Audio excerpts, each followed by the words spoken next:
Hey cannabis enthusiasts, what are you doing this week? Did you know that the Grow Up Conference and Expo is coming to Toronto? It's where you can meet licensed producers, suppliers, equipment manufacturers, growing enthusiasts and others, which includes the speakers on the main stage as well as in the seminar room. Tommy Chong, he's going to be there. He's going to be speaking on the stage Tuesday at 4:15, so make sure you're there to catch that.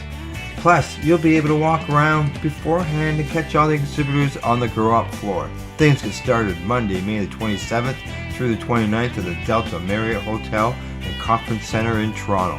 To learn more, go to growupconference.com/Toronto. If you can't be there, then watch it Tuesday, May the 28th on the 420 Pace, found at 420radio.ca and paceradio.net.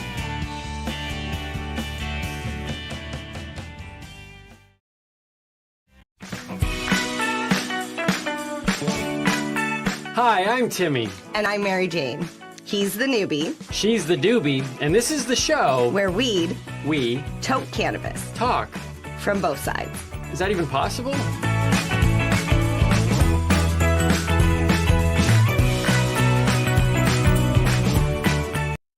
You're listening to the Pace Radio Network here at paceradio.net.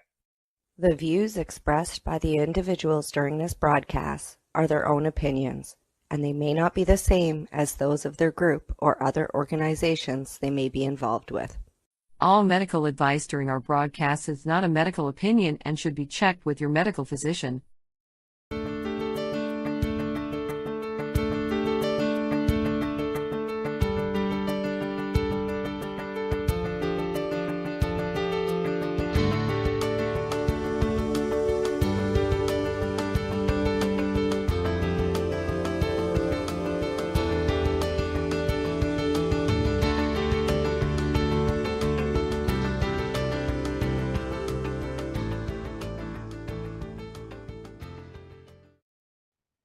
Hello, everyone, and welcome to our VAC Roundtable number 69. We are getting ready. It's the new year, and as things get ready in the new year, one of the things people are working on is growing. And of course, with the growing season coming upon us, people are getting their soils ready, and we are very excited to be joined by Ian Ardoin, and he comes to us basically as a living soil guy. And so as we look towards prepping and getting ready towards the growing season, we feel that good, healthy living soil is a great way to, self-medicate with your medicine by growing it in a healthy environment. You get expressions from growing outdoor that you do not get indoors, and especially in growing in living soil versus hydroponics. You get unique expressions, terpenes, unique terpene mixes and blends, some that have been found to be extinct even. But thanks to living soil and giving the plants its best possible ability to grow is what our guest specializes in. So Ian, thank you for joining us today for this discussion, for most importantly to help our veterans understand, people of course love their cannabis, but they don't necessarily understand how it's grown. And how it's grown, as we know, for every grower there's a different way to grow. But thanks to generational growers and others, and permaculture, and looking at ways to sustain your local agriculture, living soil is something that has popped up again in the past few years with cannabis coming online. So let's get into our discussion outright. The first question, Ian, is kind of a multi-pronged one. But it is, how did you originally come to cannabis? How did you hear about it? When were you aware of it? How did you get turned on to it? Welcome. Yeah. So this one's interesting. It's a two-part thing, I guess. I was quite young, it was, I was 9, 10 years old. and there's really no other excuse or explanation for someone that young using cannabis and anything else I was using at that time. But that was my introduction. It was, amongst other things, just a form of escape was that reality at that time, and I was obviously very young, didn't understand a lot of things. But that was the introduction.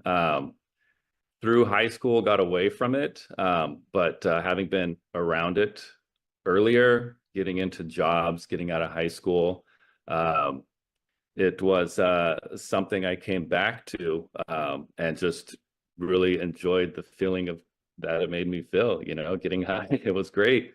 And I noticed that it calmed my mind and helped me sleep was the one lasting reason for me that kept it around.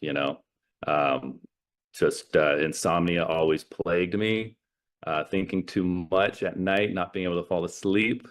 So that was huge for me. And it yeah, that was the intro. It's just being young and dumb and exploring.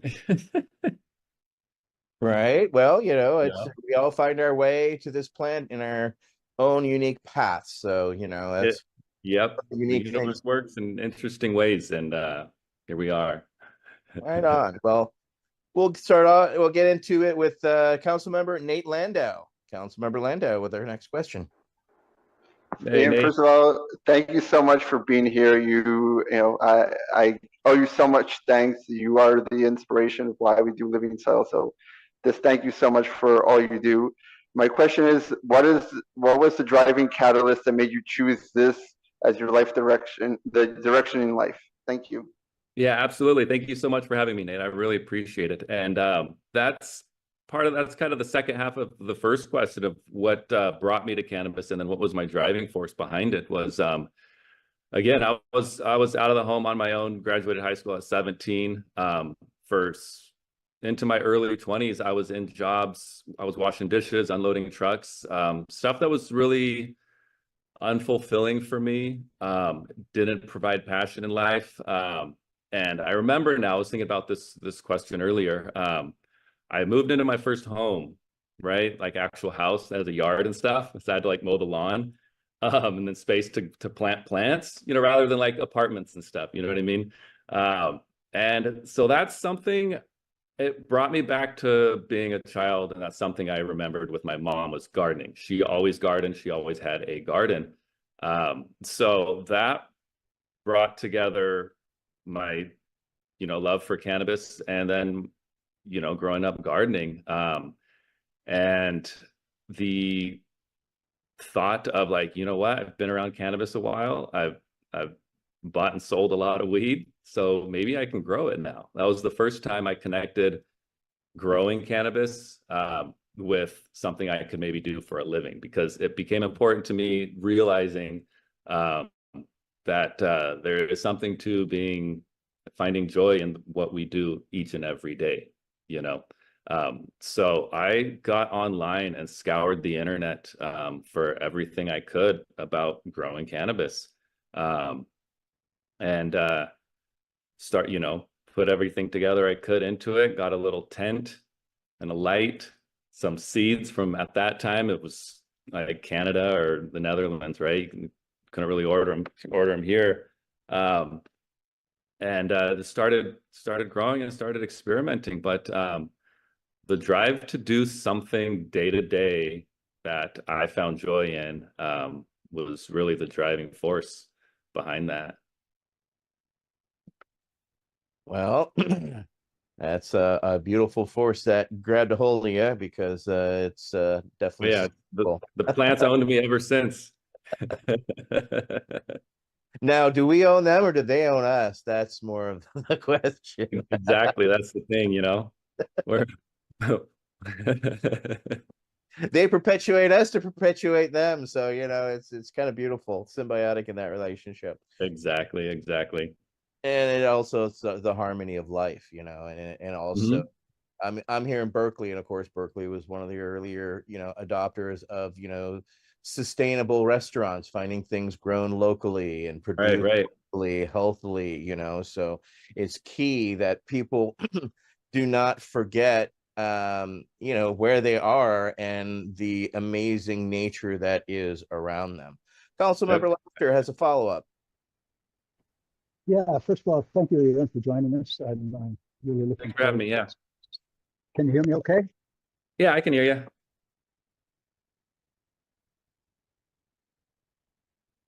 Oh, it's muted, I think. Wade, you cut out. You cut out on us. We can't hear you. We heard you initially. Can't hear you. Muted on accident. You might have pulled the cord out, maybe. Partly. Yeah. Minor technical glitch. Does that work now? There you go. All right. I'm working with a new device here. I love the idea that, you know, you sort of explored this idea and started off growing in a tent. What drove you to start exploring living soil? And I know this is something we're going to talk a lot about, but I know in my own work, at the very beginning, it was Rockwool cubes and general hydroponics 3-part mix. Come a long way since then. Would love to hear about your evolution there. Thank you. Yeah, exactly. Thank you. That's so having a history of, you know, just part of my childhood, gardening outside with my mom, you know, nothing you really think about too much. You take care of the soil, add compost, water it. There's the thought of science, the science of growing was not there. The thought of enhancing terpenes or potency, nothing was there. It was just use compost, make good soil, water it, and you're going to grow good veggies, right? So that was in the back of my mind as a really basic concept of gardening, and then specifically organic gardening, right? Because as you know, I grew up in the 80s, early 90s. And that was really about the time when all of a sudden the word organic started to mean something. You know, I remember when there was no fruits or veggies in the store were organic or conventional, right? But it started to become a thing. So, but looking at cannabis and looking it up, never having grown it before, there's so much information and detail, and it's overwhelming. And it made me, anyways, and I think a lot of people go through that same thing. It made me think, okay, you can't grow this plant like you can tomatoes and you know, lettuce and whatnot in the garden. This plant needs something special, right? So you go to the hydro stores that sell all the stuff that you need to grow cannabis, right? And it's like, holy fuck, and shelves and shelves and shelves, aisles of, you know, dozens and dozens of different nutrient lines and all these claims and reasons why you need this, that, and the other thing. So I said, well, you know, there's a reason why this is all here. So that's what I'm going to do. But I do want to grow organic, right? So of course you buy the organic soils, you know, either building a super soil or, you know, or just a bagged organic, you know, potting soil type thing. And then picking out an organic nutrient line, right? There's the Fox Farms, the Earth Juice, the Biocanna, yada, yada, yada, right? So I'm going that route. You have a little success, you don't have some success, you have some failures, right? Everything hits right, it's amazing. Something gets off, and you don't really know why. Plants growing like crap, whatever. So doing all of that, but also knowing in the back of my mind, like, man, we didn't need any of this to grow, you know, big old tomatoes in the yard and stuff. So there's like, but that's suppressed, right? I'm pushing that back. I'm like, but that's not how you grow good weed. You know what I mean? So all the while being online, looking on the forums, the Overgrow, IC Mag, all of the growing discussion forums, to find out all the tips and tricks and everything I could learn. And then you find the community of organic growers, you know, back then. And so a lot of it was amending the soil, you know. So you start to see, okay, so we can build more into the soil, add more amendments, and that way you're relying less on the liquid fertilizers, right? So it was just a process of learning more about how soil works, diving deeper and deeper, along with observing my own success and failures with like a really basic organic soil that's not very heavily amended, using bottled nutrients, and really like just getting to that point where you start, just something clicks, you start to I just start to recognize like, okay, the more I learn about soil and how plants grow, the more I see that this plant isn't any different, you know, and you can grow it the same way. Not only can you, but you should, you know, and one concept that was kind of new in the organic soil community at that time was reusing the same soil.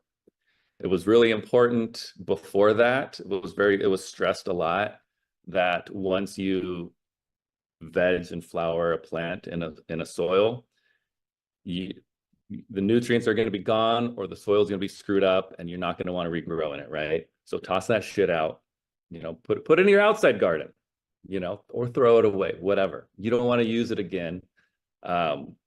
pH is off, nutrients are off or diminished, pests coming in, you know, that kind of thing. So seeing the concept of actually just reusing the soil, it's like, oh, fuck yeah, that makes the most sense I've ever heard so far, right? So dumping out, growing in 5-gallon buckets, dumping out the soil, ripping out the root stock, and then re-amending it, right? Because you're going to add back the nutrients that you took out. Okay, so we're adding, you know, whatever dry amendments kind of thing, and then replanting in it. And that was the first time, I guess, I really saw amazing results going directly against what the standard way of growing said that you needed to do. And that was kind of like, okay, we need to start breaking all of the rules because they're fucked. You know, the driving force behind cannabis cultivation and teaching and the standard methods used was to sell products, was to sell overpriced salt fertilizers. You know, that was the reason. And because it was to create this, I don't know what you'd like, this special kind of like, because especially at the time, you couldn't grow into a hydro store, and you know they have an actual sign that says only talk about the tomatoes you're growing, right? So there's this secrecy and like this like mystical aspect of, you know, the secret thing about it, and the industry completely took advantage of that and overpriced all of the bottled nutrients, said you need this, you need that, you know, and that got a trenchhold in growing. And I'm guessing, you know, it's probably still happens now. It's probably still kind of the standard. I know I've been growing organically and no-till, we'll get into that, for 20 years now, you know, so for me, it's what life is. But I still think we're a fraction of the percent of growers out there. You know, when the first plant I grew, I went to Home Depot and got a little bottle of Miracle Grow. It was blue powder. I thought I was raised to appreciate organic food and growing and gardening, but I was led to that shit, you know. And so it was quite the journey of unlearning all the stuff I thought I had to learn to grow cannabis. So that was, and it was just all along, just there's a fascination with learning about soil and the plant soil relationship. To this day, it's, you know, still what gets me, and learning all the time and observing how the plants grow, you know. I want to lean in and just thank you for that.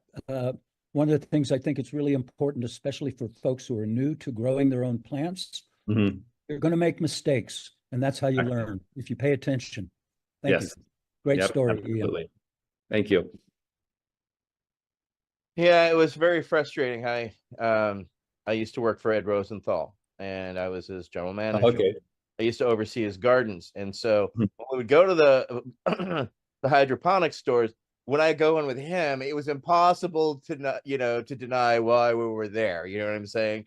But they would still just point us to all these, as you said, expensive salt water, which basically they were selling en masse. And then, they would joke behind our backs. They would call us, because I'm from California too here. And they call us 49ers. We were the new gold. The new gold rusher. So, it's like, oh, so you even got slang for us, and to oversell us, so you'll take all of our gold. Gotcha. Duly noted. So it's just, yes, I think a lot of us came from that same school because, again, the grow information out there was very limited unless you came from a growing family or a growing environment, which can be quite popular in Northern California. You really wouldn't have. So your journey is one myself I've taken, Wade's taken, and various others, as we have, as you so correctly stated, unlearned what we've been taught via, the high times and, the hydroponics companies that took advantage of a time and a place of which they can no longer. And of course we're also seeing their time and place slip away. So that's there's a shift that's happening, and the reason why is because you at Modesto Mountain Organic Botanicals, amongst others, you're using these products and exposing people to organic living soil products, and it's showing them firsthand, why, how, and helping them understand why your product seems to smell better, is nice. It's all the things that, make a product on the shelf, robust and, rich in terpenes and scent, etc. That's a whole cycle to get through to arrive at that product that many people are not aware of. So this is just one part of the journey, which is soil, etc. But, you were talking about, things that were available back then. You had things like earth juice, which, was one of the early organics. And if you got it right, you could get it right. But if you got a bad batch, you had a bad time. So, it was, it also taught growers to be more self-reliant than on the hydroponic stores as well, because we all came to the understanding that we were being sold a line of bull, but we have to all find it out in our own time, as we talked about our tomatoes, right? So we will carry on to our next question with Council Member Jones. Peggy, you're recognized. Thank you, Jen, for that wonderful introduction, and thank you, Ian, for joining us this afternoon. Thank you. So, coming to cannabis, we often hear it called weed, and when I hear the term weed, I'm like, oh, weeds grow anywhere. So that brought to the question, is there a difference between the way you prepare the soil for the cannabis versus your ordinary garden plants? Right, and that's a good question. In regards to growing vegetables, tomatoes, peppers, eggplants, all like your food garden, and that goes back to what we were just talking about unlearning and then going back to it's the best way to grow a plant, regardless of what type it is. So towards plants we're growing for yield, size and yield, harvesting fruits. No, there really isn't. I use the exact same soil. Cannabis, tomatoes, all herbs, the whole range of like anything you'd grow in a home veggie and herb garden. I prepare in and use the same soil, because what it comes down to is the relationship between the organic matter in the soil and minerals, and then the microbes that deliver those to the plant. And that relationship is the same no matter what plant you're growing, right? Now you can get really specific, and one might point out, well, this plant demands more of that, or this plant demands more of something else, right?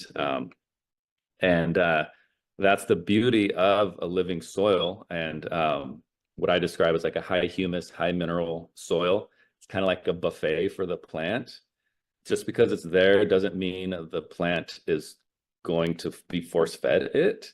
It's there for when it needs it, right? So you prepare a soil that has all the minerals that the plant would need. It's living, it's got all the bacteria and fungi to make it operate and to deliver those nutrients to the plant. Then it doesn't matter what plant you're growing in it, it's going to have what's available for it to grow best, so that was a big part of my journey in learning soil over the last 10, 12 years in particular, is taking the soil that I kind of not necessarily developed but landed on over the years for cannabis, and be like, all right, let's grow something else, and let's put it outside and grow the summer veggies in it, and just one after the other, beautiful, healthy, high yielding plants, so I would not build soil any differently for the plant as far as that's concerned. When it comes to ornamentals, stuff you're growing not for yield, the only difference would be for me is to back down on mineral content amendments.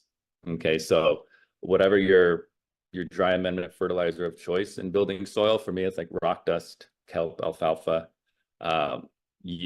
Since you're not trying to grow large fruits, flowers, right? You don't need to use that much, so I would back down on those, but otherwise it's all the same, and it's just a balance of, the other thing at play is, do you front load the soil so you don't have to worry about feeding it through the season, or do you only add a little bit of the mineral fertilizers, the rock dust, or kelp, blood meal, bone meal, feather meal, chicken meal, all the different dry amendments, whatever someone wants to use, right? All that, I just consider it's all the same. It's all just a dry amendment fertilizer.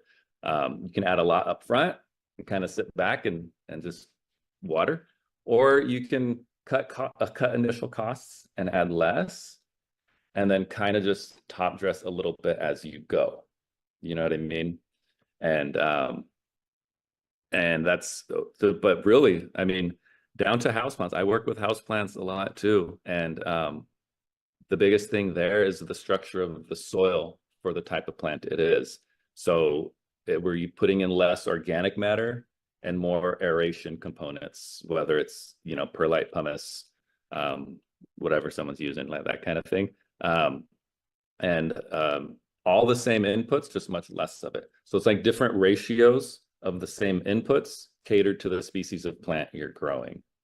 And I think that's really valuable information to understand, that you can grow any type of plant with the same inputs, with the same type of soil. You're just restructuring it based off of that plant's natural background, so to speak.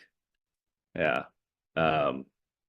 The pathway to flavor and secondary plant metabolites, which are your terpenes, all the aromas, that is all the same.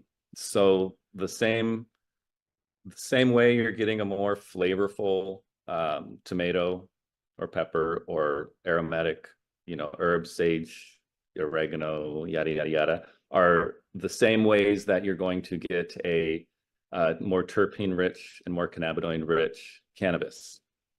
You know what I mean? So all of that is developed in the soil, and it starts with the relationship between organic matter and minerals and the bacteria and fungi that are breaking that down into plant available nutrients and all of their other compounds. They create hormones, enzymes, a whole range of phytochemicals that the plants use to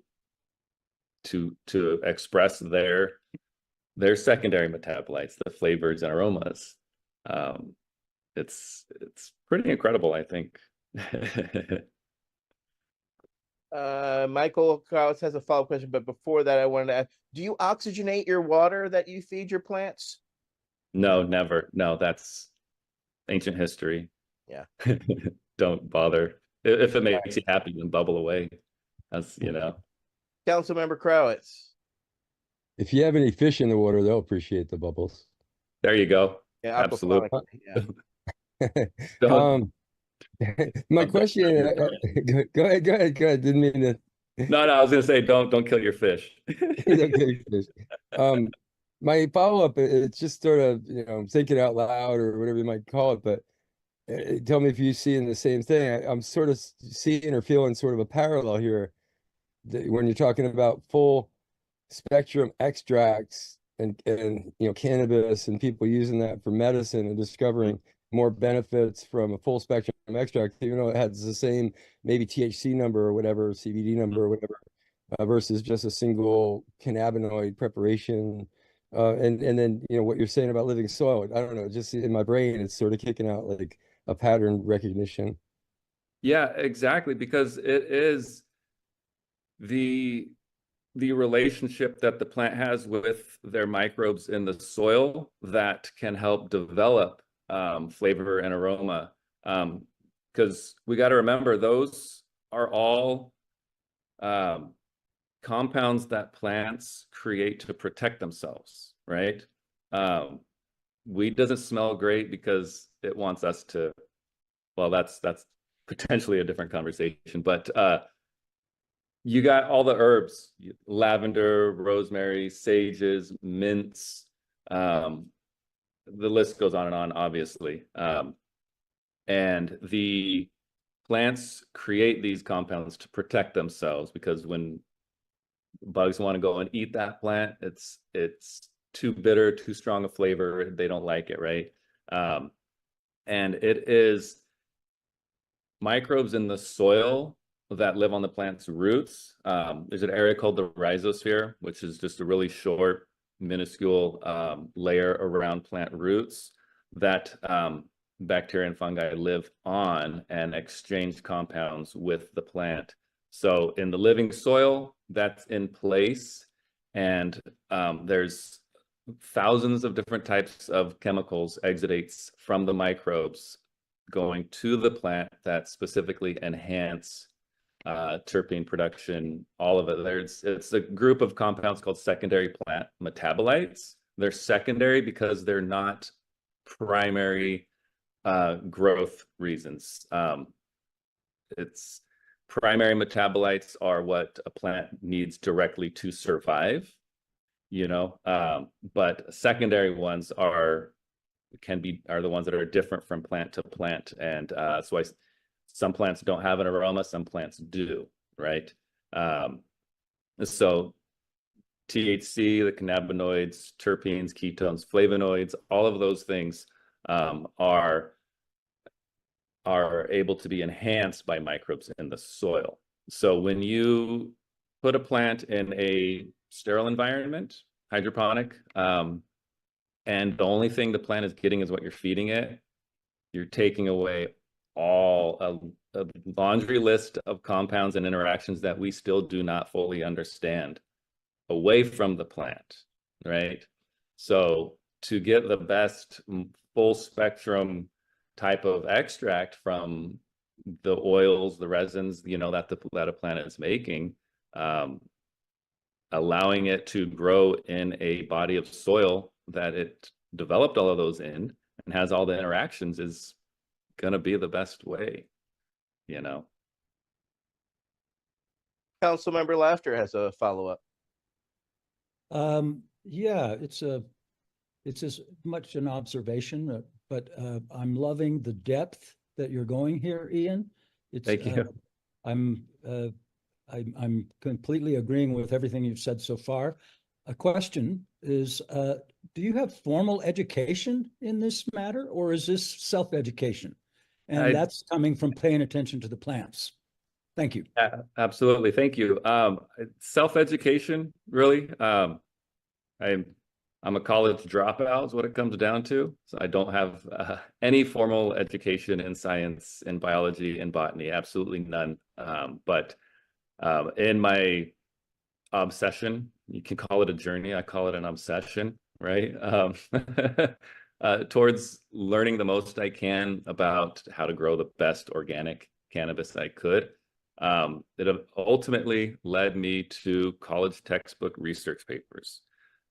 So I've read everything I could and still have a long list of these research papers to read. I mean, stuff about plants and the relationship with clay minerals, secondary plant metabolites, and the relationship with rhizobacteria. I mean, to take observations that I didn't understand in plants, like I'm adding this or that to the soil and the plants are growing great.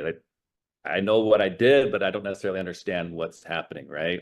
So diving into that world of scientific papers, research, academic papers about plant growth and soil interactions was kind of like reverse engineering my observations. And for me, it was just absolutely fascinating because with a dictionary in hand, because I don't, you have to learn about all the words they use in these, you know what I mean? Not coming from having that kind of background.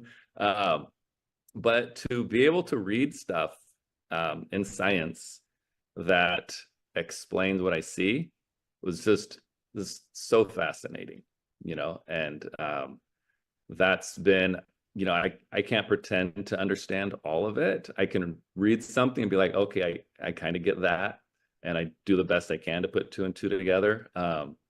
But yeah, it all led to mineral, organic matter, microbial to plant interactions, and all of the exchanges that go on there.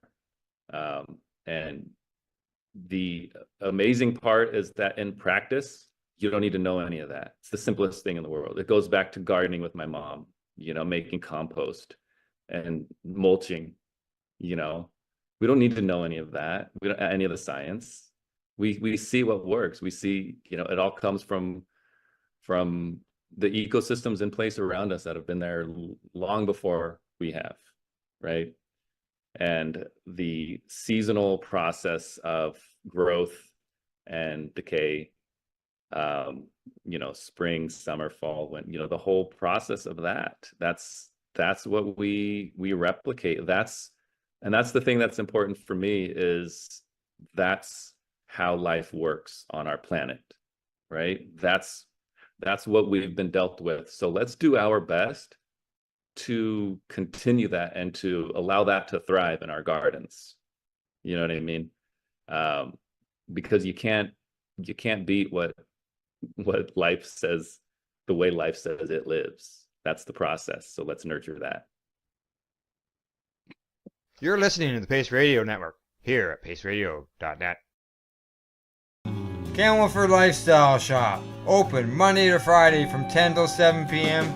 or by chance. Check out our flags, our t-shirts, plus our hats, and look of that supply of rolling papers, plus much more. We've got bongs and your favorite herbal vaporizers. Look at all the incense we have, as well as for those who collect knives, check out these knives in our collection. And while you're here, stop in to see Shay at the piercing room, where you can get poked by Shay. Daily deals, check them out. Camelford Lifestyle Shop, 17 Bridge Street West, Camelford, Ontario. When you have a pain that's reached its peak, Legacy for 20, it's so unique. If organic cannabis is what you seek, here's your trusted partner 7 days a week. Suppository salves, vapes and drops, topicals, edibles, infused pop. Just when life seems like it ain't easy, at Legacy 420, enjoy a pop freezy. Lab tested products, make them the GOAT. Legacy 420 out on your road. Legacy 420 in Tyendinaga Mohawk territory. Indigenous organic cannabis at its finest. What do you find at paceradio.net? People advocating cannabis education. Limestone City Hydroponics is Kingston, Ontario's hydroponics shop. Take your growing to the next level and create the optimal environment with a tent kit, or maximize your yield with an ebb and flow flood table kit. Either way, Limestone City Hydroponics has more sizes and options to fit your needs. Are you looking for the power of the sun that adapts to your budget? Then look no further, as they have professional grow lighting. They have indoor grow systems that are easy and cost effective, with many options to fit your living space and lifestyle. Cultivate your growing potential. We have everything you need to succeed. And if you can't make it to the store, they offer local delivery to the greater Kingston area. Remember, when you're looking for experts to help you grow, then look no further than the locally owned Limestone City Hydroponics, 105 Sunderland Drive in Kingston, Ontario. Call them at 613-548-0420. You're listening to the Pace Radio Network here at paceradio.net. Next up is Councilmember Michael Krawitz. Councilmember Thanks, Krawitz. Etienne. That's great. Yeah, it's great to be able to share a little bit of time with you, man. I really appreciate your insight, as Wade was saying. We're now getting into a new phase of our activism. We're pioneering, sort of the next level of activism. We're working beyond legalization, kind of looking, what's going to happen next after the federal government does whatever it's going to do and the president signs it into law. Mm-hmm. And we're looking at being able to get back to kind of where we came from, looking at being forced indoors to grow indoors under lights as an aberration of the drug war. Mm-hmm. and looking at what our friend Robert Connell Clark called the genetic ceiling that we experience with that indoor growing. Some of us remember, very few of us, I guess, at this point, remember some of the really outrageously cool, extraordinary cannabis varieties and products that were available before we were driven indoors under lights by prohibition. Stuff from around the world, often from places that were formerly colonial subjects, places where they've gotten no benefit sharing for their genetics and stuff that they shared with us liberally to try to protect them from extinction under the drug war. And it's time for us to try to repair that damage, help those farmers, help those communities, give back and create the world that we want to be in.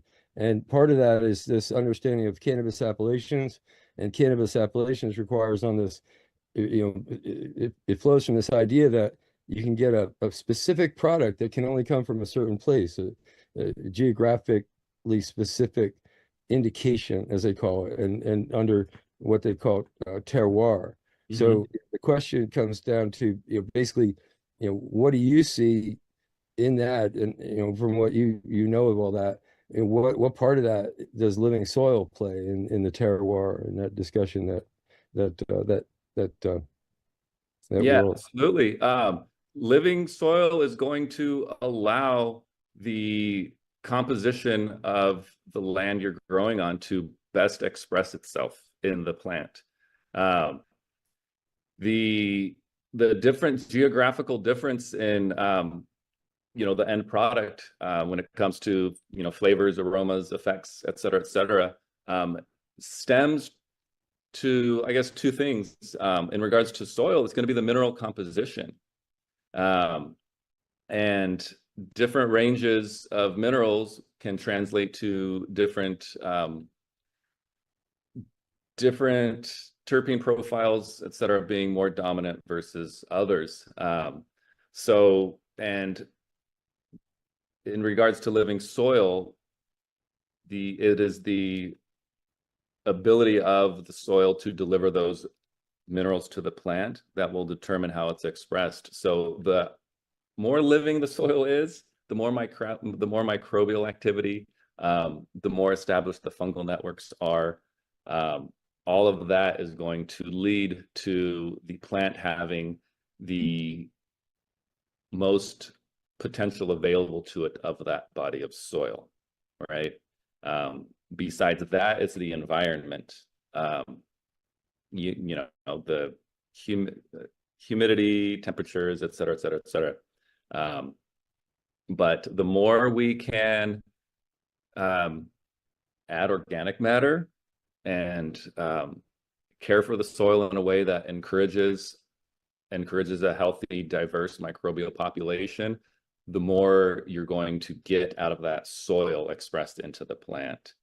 And in practice, those are the simple methods of mulching, cover crops, adding compost, or whatever the case is. But it's the organic matter, because that's the one thing that has been depleted from a lot of our soils, but it's also the mineral composition is what makes any different spot in the world unique, right? And by increasing the organic matter in those soils, you're able to then unlock more of its potential. There you go. Thanks again for that. Next up will be Council Member Kendra Soul. Kendra. Hello. What is the lineage of your genetics? Oh boy, there's a number of them.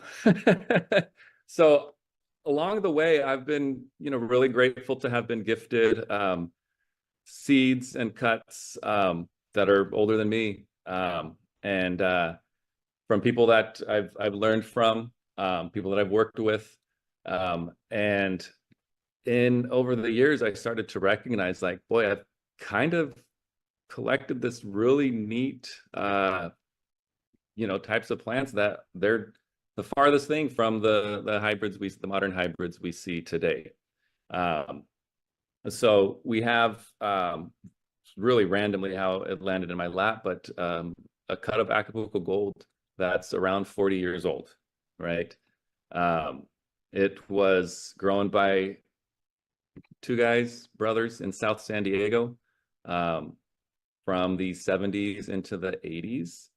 And in those times, it was saving seeds of your best plant and regrowing those the next season, right? But the outdoor growing heyday of Southern California was coming to the end as you go into the 80s. So everyone was moving indoors. So at some point, I don't know when or why or what it was exactly, but at some point, cuts had to be selected, right? It was no longer necessarily growing the seeds each season. So sometime in the early 80s, a cut of this Acapulco Gold was selected and brought indoors. And indoor growing was all hydroponic. There really wasn't any organic soil being done indoors. And they had trouble bringing that plant to full flower and having a product that was what they remembered. So it was kept, but it was never in production.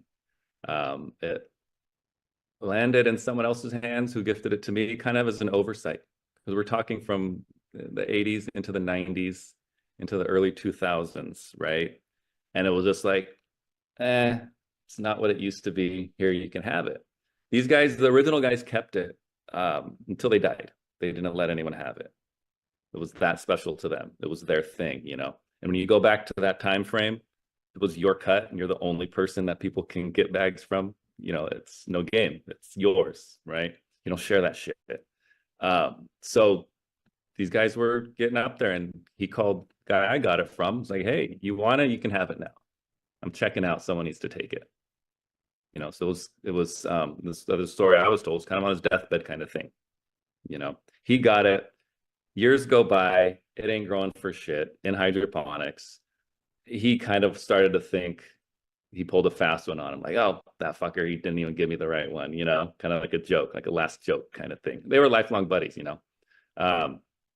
And so I started to vent. They had a dispensary. I started to vent to them in my earlier years of starting to grow a little commercial And he liked the stuff I was bringing in.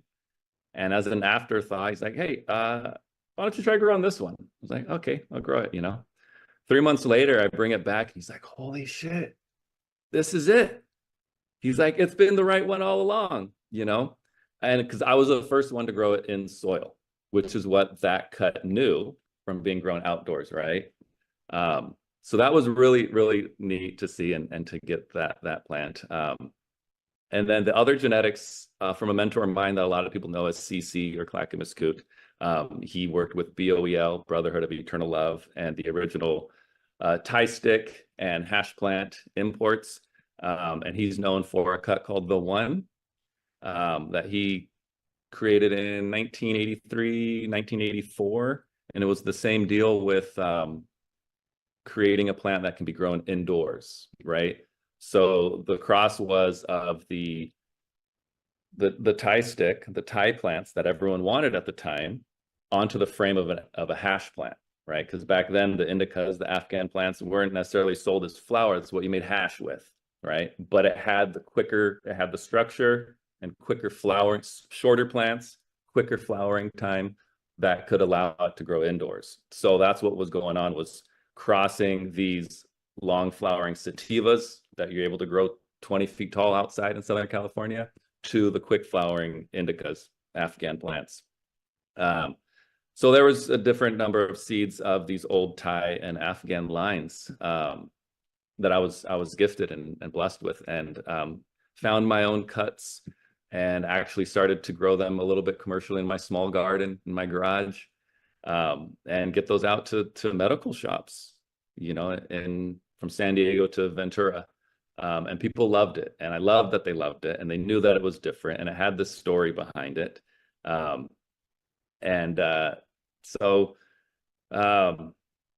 I decided that I wanted to start making seeds with them, because I could only grow so much flour. But if I made seeds, I could get these genetics into a lot more people's hands, So that's what I did. And the interesting thing about like the cut, The One, and these older cuts, the Acapulco Gold too, is you have a plant, it's one expression, right? But its DNA holds a lot of genetic potential. There is a lot of other different combinations of expressions that are held within. So when you cross it, you make seeds with it, you got all these different combinations, and especially of recessive traits that can come out in the offspring. So I started to cross them and see all the different types of genotypes, all the different expressions of these really old genetics, and kind of like separate them, and kind of start working lines down of each one. So that's been my focus, is to put a lot of these repopulate seeds of these old cuts, and then get the cuts into seed forms and pull out different expressions that are hidden in their genetics. And that's what I've been working on for several years now. It's been a lot of fun. Thank you again for that. Next up will be Councilmember Laughter. Wait. You have to unmute yourself, sir.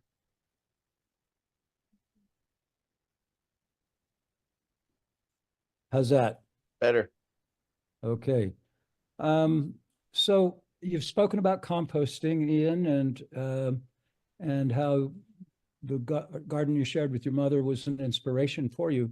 Are there what other systems, if you will, like Korean natural farming, to name one, are you using to add to the diversity of your soil? And another aspect of the question is, how differently would you approach no-till living soil indoors as versus outdoors? Thank you. Yeah, cool. So in a word, I wouldn't, no different at all. Indoors versus outdoor, no different at all. It's a body of soil, and it operates the same, right? The only restriction is size and adjusting expectations a little bit to the size of the body of soil, the size of your bed or your pot. So No-till gardening, no-till is where my focus has been, within living soil. And that's, so when you build a potting soil, or whether it's in a bed indoors, or in your garden, it's about caring for that body of soil. So it ends up being less about growing a plant than it is to caring for a body of soil. So you use compost, you add minerals. For me, it's rock dust or any other amendments that crustacean meal, crab meal, bone meal, blood meal, kelp, alfalfa, all the list goes on and on, right? Those are your fertilizers, right?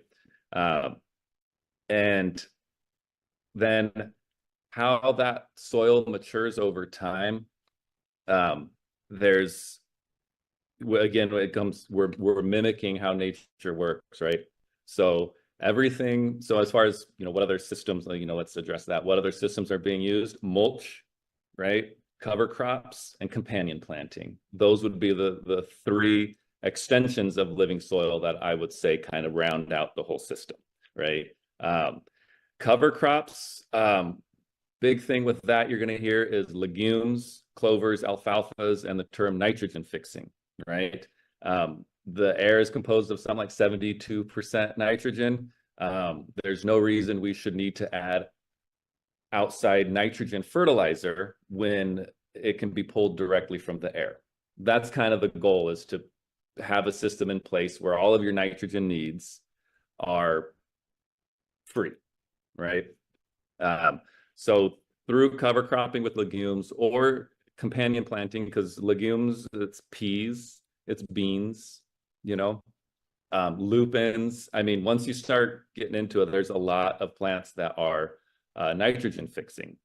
And what that means is there's bacteria called rhizobium that live in those types of plants' roots that are able to take in that atmospheric nitrogen and deposit it in the root, in the root nodules, So you're adding an important source of fertilizer from growing legumes, whether it's large cover crops or like interplanting. If you have rows or however it works, and you're growing permanent rows of clovers or alfalfa in between, kind of thing. And then that's coupled with interactions in the rhizosphere, in the root zone, because soil is not living without the microbes in the soil, and the microbes in the soil are not stimulated to live without roots to interact with, right? The more roots we have in a soil, the more of those bacteria and fungi and the diversity of them that we're going to have. A big concept, and this goes back to kind of like unlearning what we learned kind of thing, is competition in the soil. Now, there are, of course, times where that exists, but the statement of just having I'm not going to grow other plants with my cannabis because they're going to steal nutrients. Like, that statement needs to go away, right? What is a reality is the size of the plant, right? So don't grow an 8-foot trailing cherry tomato in with a 2-foot cannabis plant, because it creates dominance, right? You want to make sure your main crop you're growing is the dominant plant in that body of soil. That allows it to kind of be the orchestrator, so to speak. All the other plants are working for it, right? So that's the one thing to watch out for, is which plant becomes the dominant plant. It's like a hierarchy, right? So in growing cannabis, it's our large plant, it's our tree, right? And then you can have your mid layer and then your bottom layer, trees, shrubs, ground covers. So that's kind of like the main crop, companion plants, and then cover crop or living mulch. Okay. And then same thing, like I touched a little bit earlier on interactions of microbes towards towards cannabis and enhancing terpenes, right? So there's a whole group of they're called PGRPs, plant growth promoting rhizobacteria, and they're highly related to terpene production, you know, to flavors, aromas in plants. So when you are growing different types of aromatic plants together that naturally create relationships with microbes that enhance flavor and aroma, you're going to have a better consortium and availability of those types of microbes altogether, right? So microbial root stimulation is important. That comes from the cover crops to companion plants and to your main crop, to your cannabis. And a large part of nutrients going forward long-term in a no-till system is just mulching. Everything that we don't consume goes right back onto the top as mulch. And there are loads of nutrients in the stems, the leaves, and the roots of plants that the microbes will decompose, turn into organic matter, and become available to the plant immediately. So the longer you grow plants in the same body of soil, the richer it gets, the less outside inputs you need, the more living it becomes, the more bacteria and fungi are in the soil, right? And their ability to deliver nutrients to the plant becomes more efficient, right? So they're able to utilize nutrients and compounds more efficiently. So it's two ways that your fertilizer needs go down, right? One, because you're just adding more back to it, but two, because your populations of microbes are developing to work more efficiently and that the plants need less. So it's pretty fascinating stuff. Councilmember Laughter has a follow-up. Actually, Nate raised his hand before me, and Oh, I'm sorry. I'm going to slightly change the subject. So let's stay with Nate. Nate, then All right, so a real quick question. What was the max amount of cannabis growth cycles you get out of a pot? Infinite. I've done 40 myself, right? Meaning in the same body of soil without disturbing it. I've grown a plant from seed to harvest. Let's say that's 3 to 4 month time frame. That includes veg and flower, 40 times continuously in the same body of soil. And by the time, and that's over a 10-year period. So it's an average 10 to 12 years. So an average of 3 to 4 harvests a year indoors in 20-gallon, 45-gallon, 60 and 100-gallon pots, right? And I would, towards the end, I went something ridiculous like 12 cycles, 12 harvests without adding anything, nothing. That's how rich and efficient the soil becomes. And once, like, you don't need to grow a plant 1,000 times in it to know that you can, because you start to understand and see the process and how it works. It can go on indefinitely. It goes back to how life works on this planet, the soil that has been in place for millions of years, and we're just doing our best to replicate that. And as long as we're caring for it in that way, it's really simple, then it will never stop. It will absolutely never stop functioning in the way it needs to grow amazing plants. The only thing that we pay attention to ultimately is replacing what we take out.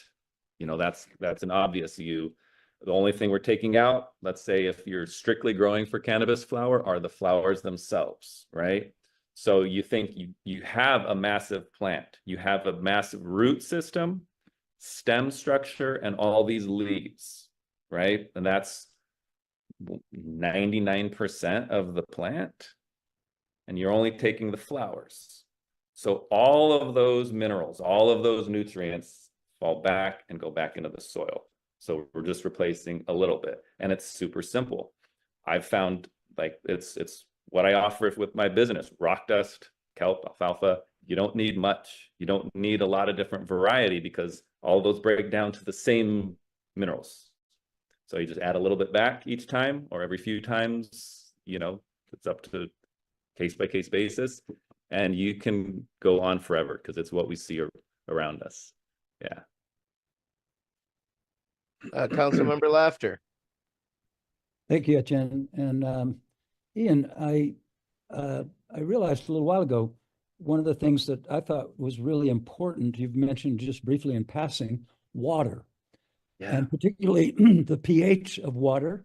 And is your source of water treated, quote unquote, with something like chloramine or chlorine, as versus coming from a well that is clean, and the effects of that on living soil?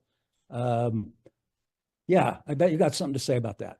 Yeah, that's a great question. And I've grown in places where it was, you know, chlorinated tap water of questionable quality to in the mountains where my business started. That's why it's called Mountain Organics. That was pretty darn good water. And then now I'm on unfiltered well water. And the nature of living soil is, you know, as you might guess, is that it adjusts the chemistry, the pH of itself naturally, all on its own, you know.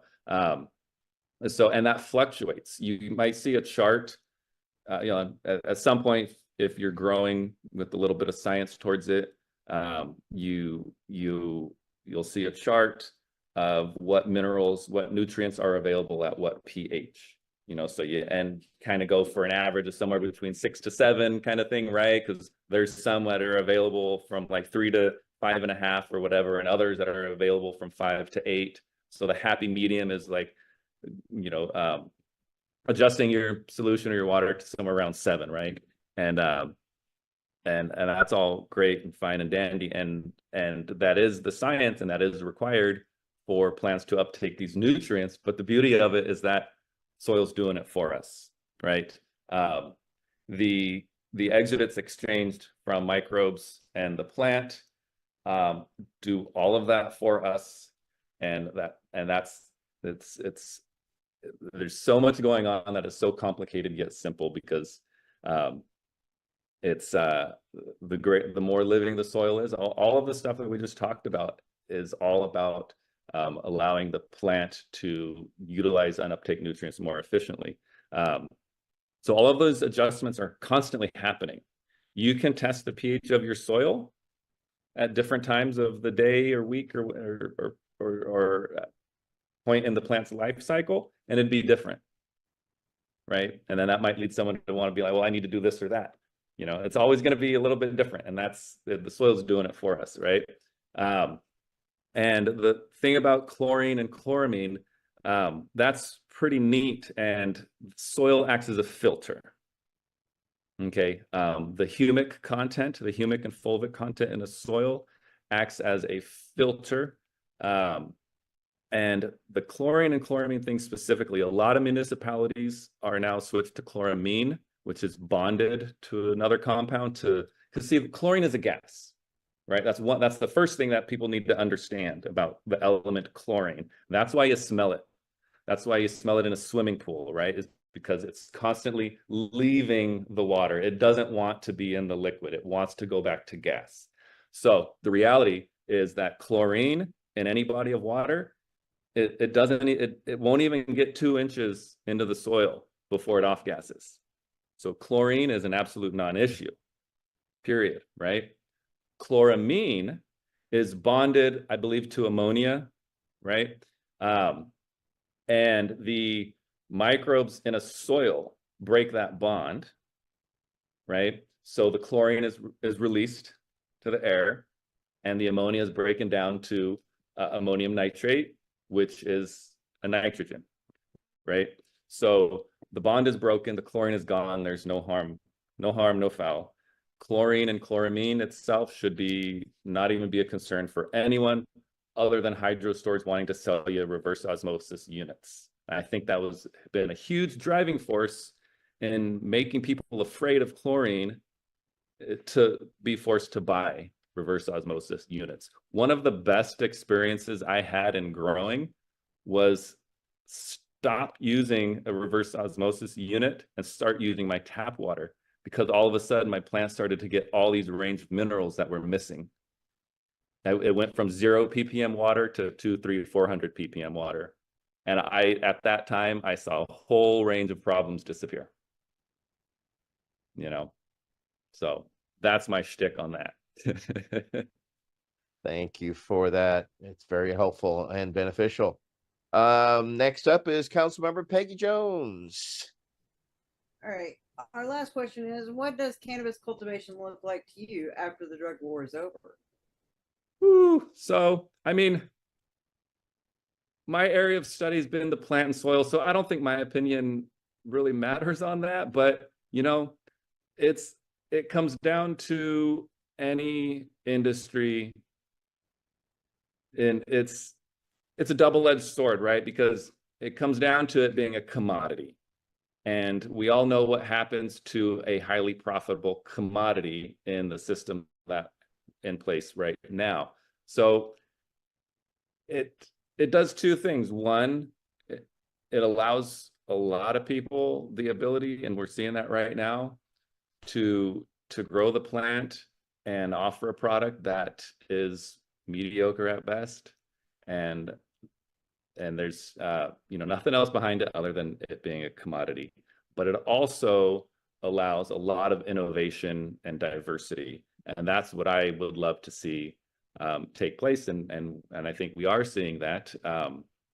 You know, small batch, you know, small farms, small growers, and just having that extra care put into cultivation and the wide range of plant expressions that can come out of it. You know, it's I think it's the nature of the beast. You know, there's gonna be the you know, profitizing it, and then there's gonna be the maybe, like, I don't know, the underdog kind of you know, rise of some really cool stuff going on, you know, and hopefully we can keep that going on the forefront, you know. Peggy has a follow-up. Yes, you mentioned you've done both living soil and you've done hydroponics in the past. Is that correct? So no, I haven't done hydroponics like directly myself. No, when I started growing, I knew I wanted to grow in soil and as naturally as possible. So I gravitated towards the organic nutrients available, and some of them weren't organic at all.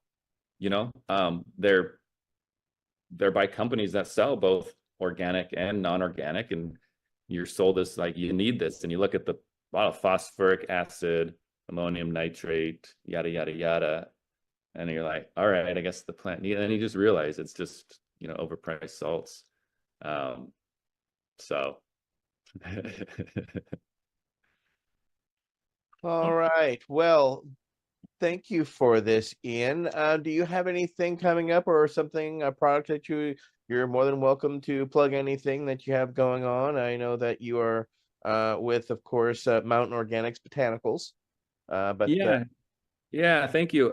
So I have two sides of my business. My passion for growing has grown into two businesses. And so you can find me at mountainorganics.net. That's where I offer all of my gardening products. So we have stuff from cover crop seeds to soil amendments, the living soil pots, and then my line of botanicals for both foliar spray and soil drench. That's a whole another topic that we didn't get into, but I extract botanicals to be able to you know, feed back to the plant that are natural plant growth hormones, and then also the same compounds to act as a natural pesticide, right? So check those out on my website. There's a line of botanical tonics that are more veered towards plant health and growth stimulants, and then Leaf Shine, which are kind of like an enhanced version of like a neem oil that includes a lot of cool compounds to encourage plant health at the same time, as well as essential oils, things like that to naturally take care of pests. And the other side of the business are the cannabis genetics, the seeds. Those are all available on mobseeds.com, mobseeds.com. Our packs are 15 seeds, all regular. On my Instagram at Mountain Organics. In the story highlights, you'll see tons of pictures and information of everything, and the description's also on the site. And I wanted to offer just, for the viewers here, buy one, get one on the seed packs. So I would say email me. There's an email on that site. And just mention like, hey, I saw you on the talk there, and then I'll give you an extra pack of seeds for everyone you order. And yeah, appreciate you guys having me. Thanks for letting me chat, and it's been great. Well, thank you absolutely very much. I would like to thank our guest Ian Ardoin and our regular members, Michael Crowitz, Peggy Jones, Nate Landau, Wade Laughter, and Kendra Soul, and myself, Etienne Fontaine. Thank you very much for a very enlightening conversation, Ian. And this has been VAC Roundtable number 69, Ian Ardoin. So have a great night, everybody. We'll see you in a couple of weeks. Thanks, everyone.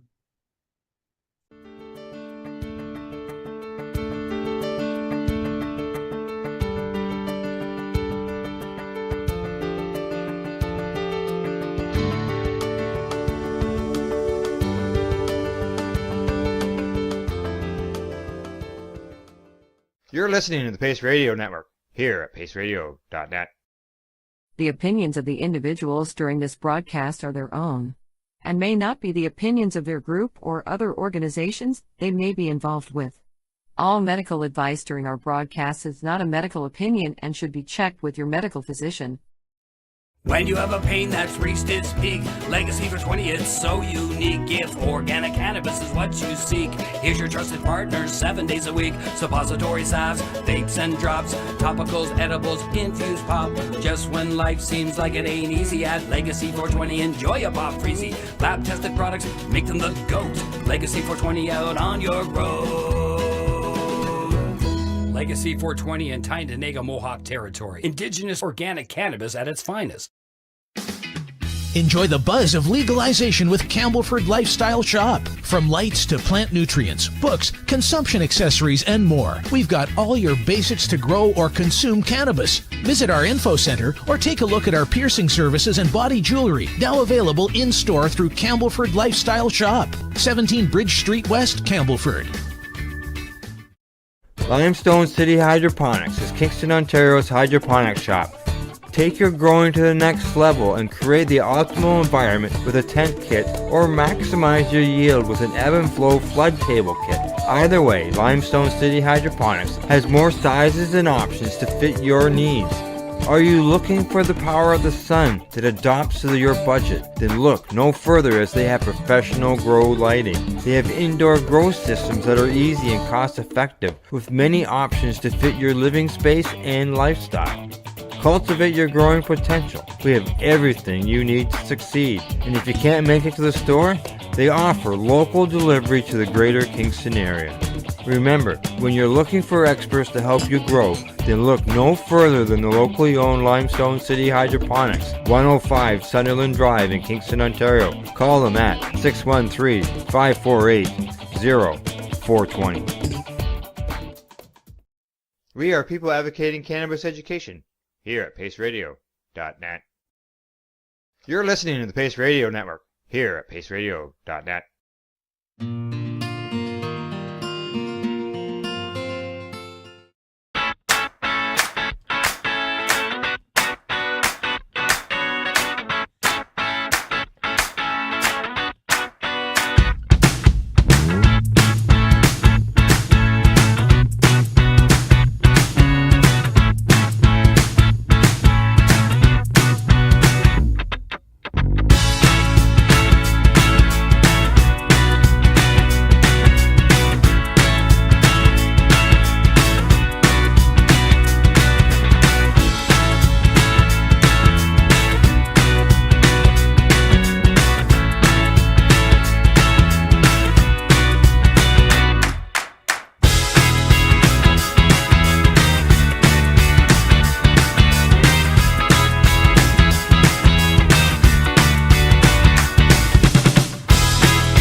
Pace Radio Network, created by patients for patients, and for those who need to know.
What do you find at paceradio.net?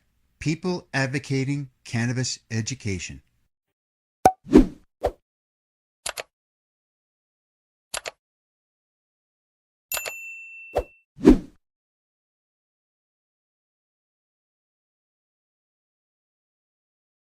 You're listening to the Pace Radio Network here at paceradio.net.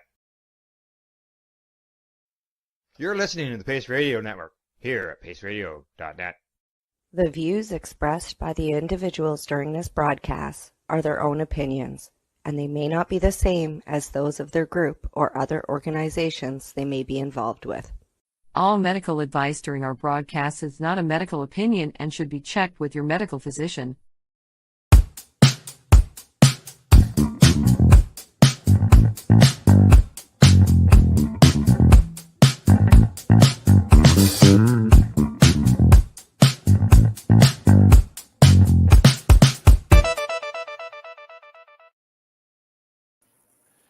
Good day and welcome to the Mushy Moment with myself and my awesome co-host, Rev Cindy.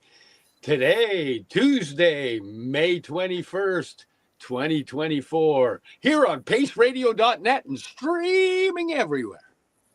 Streaming? Streaming. Hi. I said streaming or screaming? I'm screaming, it's streaming. Yes. Yes. Okay, that's good. Hi, Steve. How's your day? I heard you're having a nice, sunny, beautiful day out there today. It is freaking beautiful here. It's currently rainy and blustery and gross and cold here. So I'm going to pretend I'm in Nova Scotia. Currently 26 degrees here. 25. It's currently 25 degrees here. Yeah, braggart. I don't know what the degrees are. I just know that it's cold. Well, we can look that up. It is 10 degrees in Richmond right now and raining. Just, 10 degrees. There was a hailstorm yesterday. I was out in Delta. There was a hailstorm. It was one of those moments where I got out of my car and walked about 30 feet, and all of a sudden, there was this massive hailstorm hit.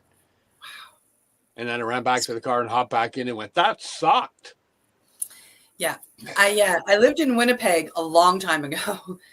And it was like day one of being in Winnipeg. And, I had moved up there. I was staying with my aunt and uncle when I first got there while I was like trying to find a place and all that jazz. And my uncle gets home and he puts his car in the garage and it's beautiful out. And I'm like, I said, that's, it's interesting you're using your garage. We don't do that in Nova Scotia. In Nova Scotia, our garages are usually for storage, right? So to see a car in a garage, I thought it was something weird. So he says to me, he goes, there's hailstorms here and they break out like in no time. He goes, it's not hail. He goes, it's hail. Like it's golf ball, tennis ball size hail. And he had already had to have body work done and his windows replaced on his car because he had left it out in the last hailstorm. So I mean, like, I laughed at him and I said, sure, I had never heard of anything like that. Well, later on that day, my first day there, like in the evening, hailstorm came along. I mean, it went dark and the hail came down, and he was right. It was golf ball size hail. Like, it was huge. Like, it's not called winter peg for nothing. No. Those are snowballs coming down. It doesn't come down in flakes there. It comes down in big balls, quick and hard. Well, yeah, winter peg is right. Like, normally for my birthday, which is the beginning of September, I'm in sundresses, like, you know, we're outside, my feet are in the sand. In Winnipeg, aka winter peg, I was building snowmen and going sledding on my birthday. Yeah, it was crazy. It was crazy. Our guest is she's there, but I'm only seeing white. I'm going to ask her if she can hear me to log out and log back in again while we are chatting, and we will wait for her to come back in.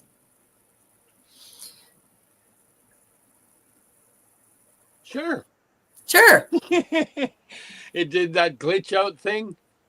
Yeah, I think there's a glitch out there. Like, I mean, I'll show you, right? It's just, that's all we've got. The digital software making life easier. Yes. So we will just keep chatting until she logs out and logs back in, which I'm sure she will do.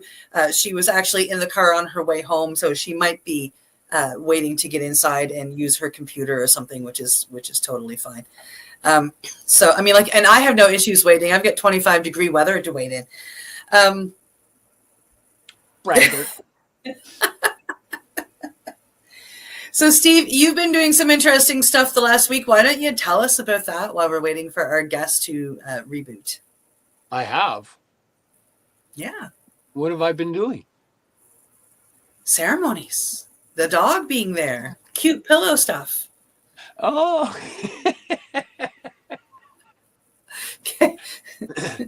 The dog with cute pillow stuff. I went to a cacao ceremony hosted by Anki from Mexico Sagrado, and it went into a longer bit of a medicine thing and some sound healing, and there was a lot of watch. There was a good group of us, and it's always nice when people are all focused on their healing and harmonizing in the same energy and frequency. And which allows you to, you know, open the heart a little more, and the cacao, you know, helps to open up the heart a little more. And there was a lot of healing happening. It was a beautiful thing.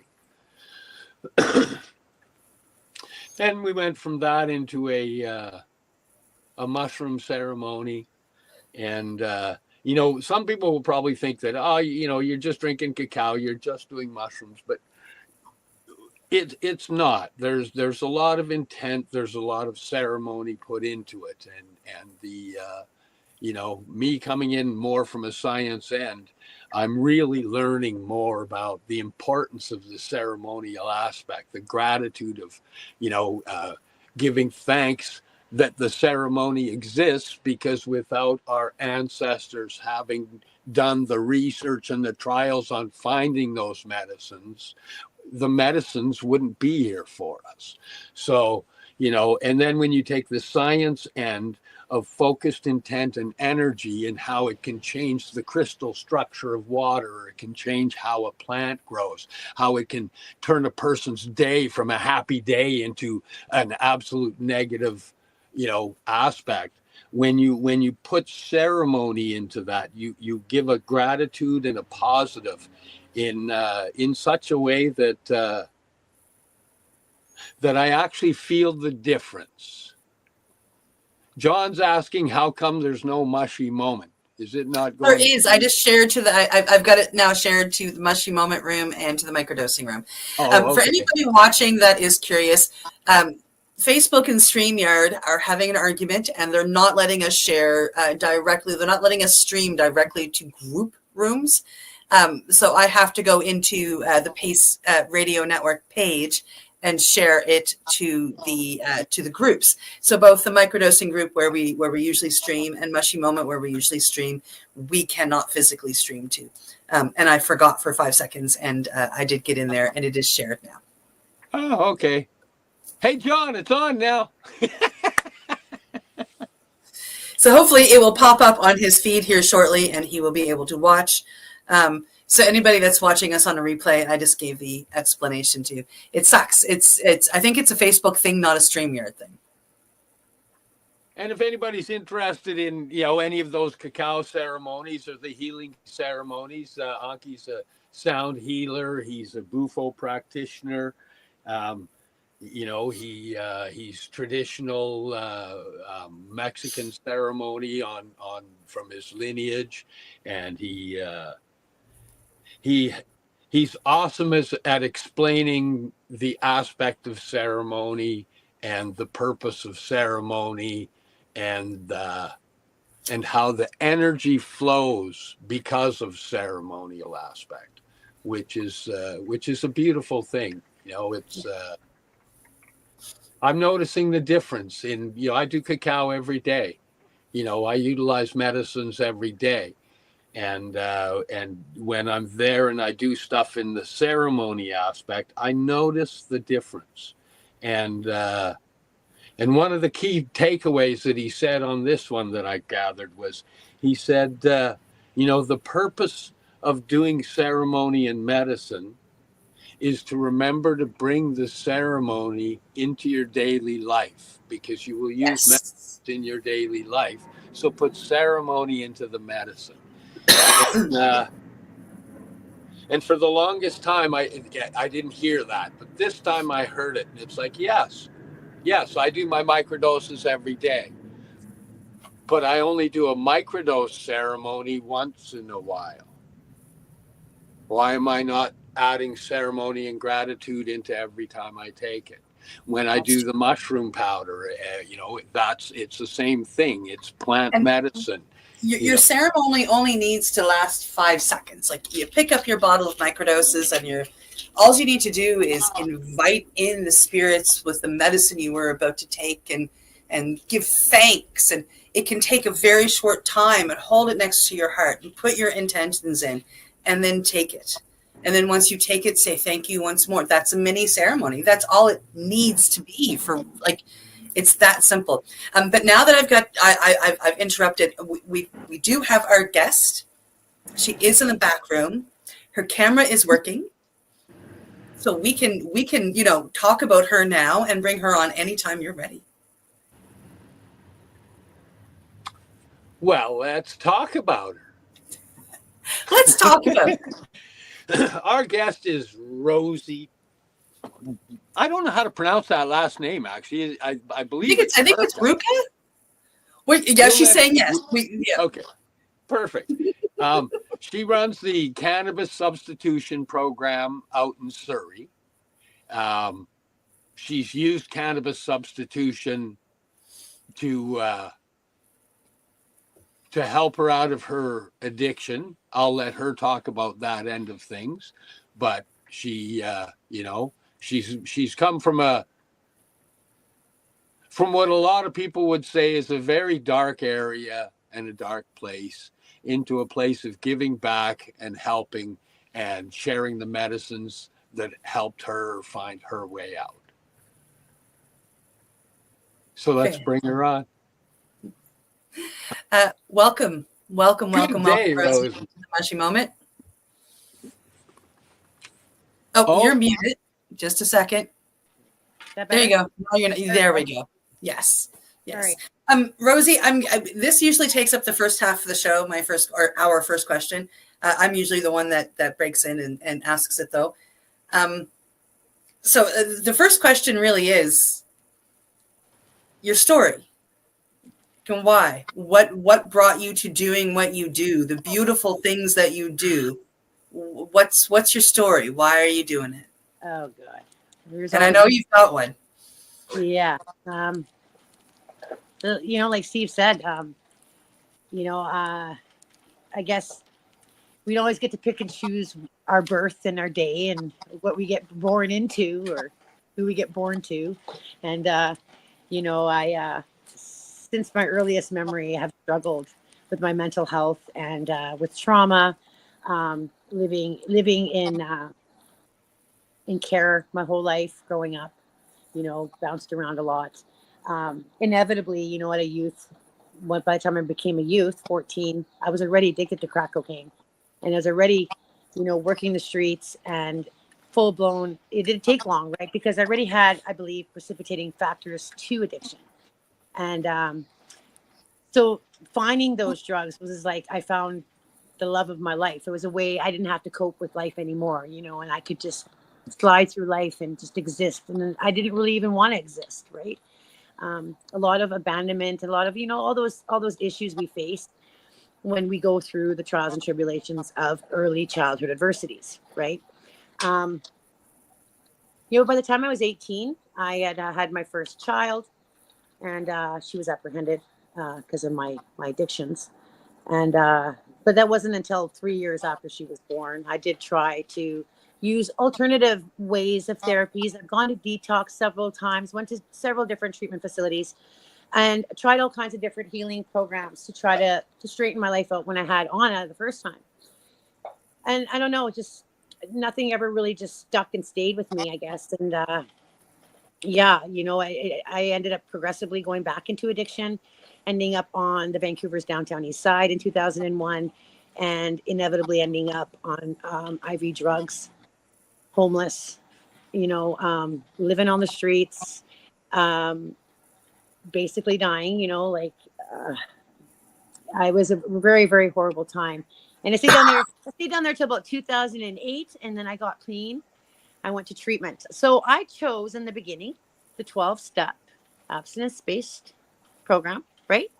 And amazing program. I will never, ever take away from what the 12-step program does for people in recovery and in the connection and the support, and knowing that there's people in this world that are like me, you know, and I fit here, you know. I'm not the only fucked up person. I'm sorry, I should swear, but I'm not the only messed up person. Oh, good. World. You can swear. And yeah, so I stayed in the 12-step program for almost 4 years. I ran groups. I sponsored women. I ran for 3.5 years. I ran a co-ed recovery house. I opened a house and I ran groups, and I helped a lot of people find recovery. And I relapsed again, and I overdosed, and I died. Yeah. And so my friend brought me back, and like I it's like, you know, that relapse didn't just happen. There's a lot of things that led to it. Mentally, I could see how I brought that. Relapse is a whole process. Like I can think about relapse, I can think about going and getting loaded, but it's putting into action, right? And actually progressively trying to get to that point. So that takes time, right? So it didn't just happen overnight. The relapse happened way before it physically happened, right? And my head, I knew I was missing something, I think, and I made a bad lapse of judgment, and by the grace of God, I was brought back, and after that, so this is the critical time where I struggled. You got to remember this, okay? Because I'm in a 12-step program for 4 years, and now I'm choosing medical cannabis.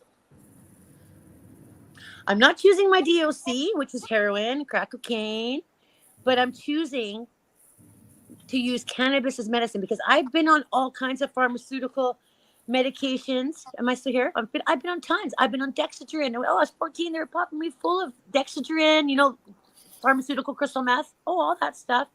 All kinds of, you know, benzo, clozapam, trazodone, Seroquel, all those cocktails of medications they give everybody with mental. Oh, you're sick. Here's a Ritalin. No, you know, and it didn't help. The sleep meds made me gain over 60 pounds. Right? A lot of adversities with the meds. If I didn't have them, the withdrawal was really excruciating. I can't go without this special med, or you get brain zaps, right? So I said, you know, I don't want these meds. And they're not helping me. And so I'm like, okay, I'm going to smoke some cannabis. It's going to help with my sleep. It's going to help, you know, it does help, right? It help with my sleep. And that's also, so slowly I started to like try the cannabis to use it.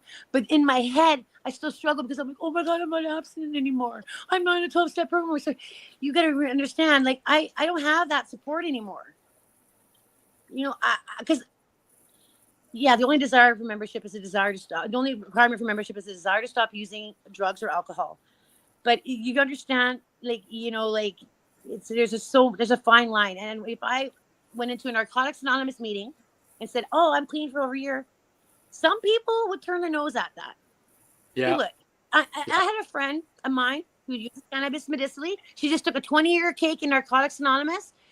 But you know what? Not everybody believes that you're, you know what I mean? If you have any familiarity with 12-step program, that's how they are. And they're very judgy. Right? Yes. Yeah. So I didn't feel like that was my place anymore. And I continued to use cannabis. And I continued, I started to I think it was about 6 years ago, I started making cookies and working with Rain City Housing. And this is before I even met Neil. And I started making cookies to give to Rain City Housing every week for their OPS site, because people that were accessing the overdose prevention services were liking these cookies to help them, right? And, you know, maybe even some of them didn't even use hard drugs, but they'd help them with pain or whatever else, but it was helping people, right? And then, so someone saw what I was doing and said, have you ever met Neil Magnuson? And I said, no. And set up a meeting, and I went down to his shop in Vancouver and I met him, and it was like 2 peas in a pod. I'm like, oh my God, like, where have you been all my life? Like, you're amazing. Like, just the things he was doing on the downtown east side. And I took to it. Like, I was like, yeah. So like, that was about 5 years ago, but I was like, I was not thinking, oh, I'm going to start a Surrey CSP or anything like that. I mean, first of all, you need to have a way to support this type of thing, right? If you're going out every week. But I started to kind of get more enmeshed in the 420 community. It's like I kind of created a new support group for myself that were like me, because I know a lot of people who are like me, used to be hardcore addicts and are using medical cannabis and got great lives today, right? Like, there's so many of us. And so we have like our little Cali sober group now. That's what I consider our community, is a group of people that will support each other, you know, and it's not just about the cannabis. It's a whole bigger picture and a reason why I got involved. And I kind of, you know, kept tabs on what Neil was doing and spent a lot of time with Neil. And I brought it up to Neil one day. I said, hey, what do you think about me starting a Surrey CSP? He said, well, he said somebody had done that. He said there was a couple people that had started one, and I guess it wasn't very successful. They said they had a lot of police pushback, a lot of city pushback about it. Yes. And yeah. I remember well, you know what? When it started, You know there was a me, lot. I'm not afraid of cops, you know that. So I was like, well, I'm not really afraid of cops. I can talk to them. They're humans, right? Just like I'm a human. And in December 17th, 2022, I did my first outreach. I got a couple signs made, and I gathered some stuff, a lot of stuff. I got some donors that backed me, and for food and stuff. Safeway and Starbucks supports me.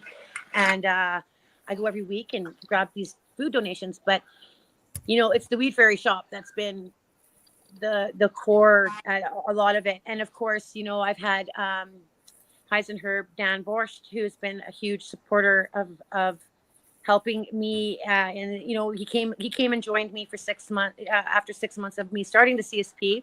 It was after the Newton CSP was with me originally first too, and then the Newton CSP went to Newton, and then I took Dan on board in Surrey for about 8 months, and then he expanded because he needed to learn the ropes and stuff like that. And so he expanded to Langley. And so as a result of me taking that risk, I think it's really cool is that 3 other CSPs have been started on this side of the Lower Mainland, when in comparison, there was only one before, right? And so what was really great, though, about the CSP and me doing the CSP is that I have an extensive background, you know, the lived experience. I'm also, you know, a full-time community support worker. I work in the field. I help a lot of people that are entrenched find some sort of hope and normality in their lives despite these poisonous, toxic drugs that are plaguing our streets and killing all our friends and our family and our loved ones. And I just, if I can save one person, I don't even care if it's by giving them a doobie or if it's a conversation we've had. I feel like I went through all those trials and tribulations to get me right here and make me who I am today, and to be the service provider that I am, right? If I didn't have that background, there's no way I could do this work. There's no way I could understand harm reduction from the perspective I understand. You're giving me, so this is what someone said to me. So you're giving people cannabis to get them off of meth. Aren't you just substituting one drug for another? I said, if that's what I'm doing, I'd rather see a pothead than a meth head any day. So if that's what you want to look at it as, so I'm substituting one drug for another, fine.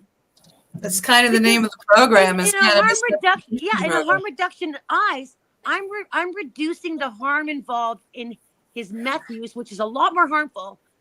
And actually, weed isn't even harmful. So it's harmful to a drug that isn't harmful, that can actually help you chill out and maybe eat some food and sleep and have some calm, you know? So that was my torque back to that little situation. Like, if you know a meth addict, like I know lots, I'm telling them, why don't you just smoke a joint? Just smoke a joint. Your life would be so much better. You know? So yeah, you know, the CSP has been like, wow, it's been over a year and a half now, and it's still going good. It's still going strong. I have no chance of like stopping, and especially with everything that's come to fruition recently. You know, I just feel like it's funny because I'm going to tell you, there's times where I'm like, wow, it's hard, right?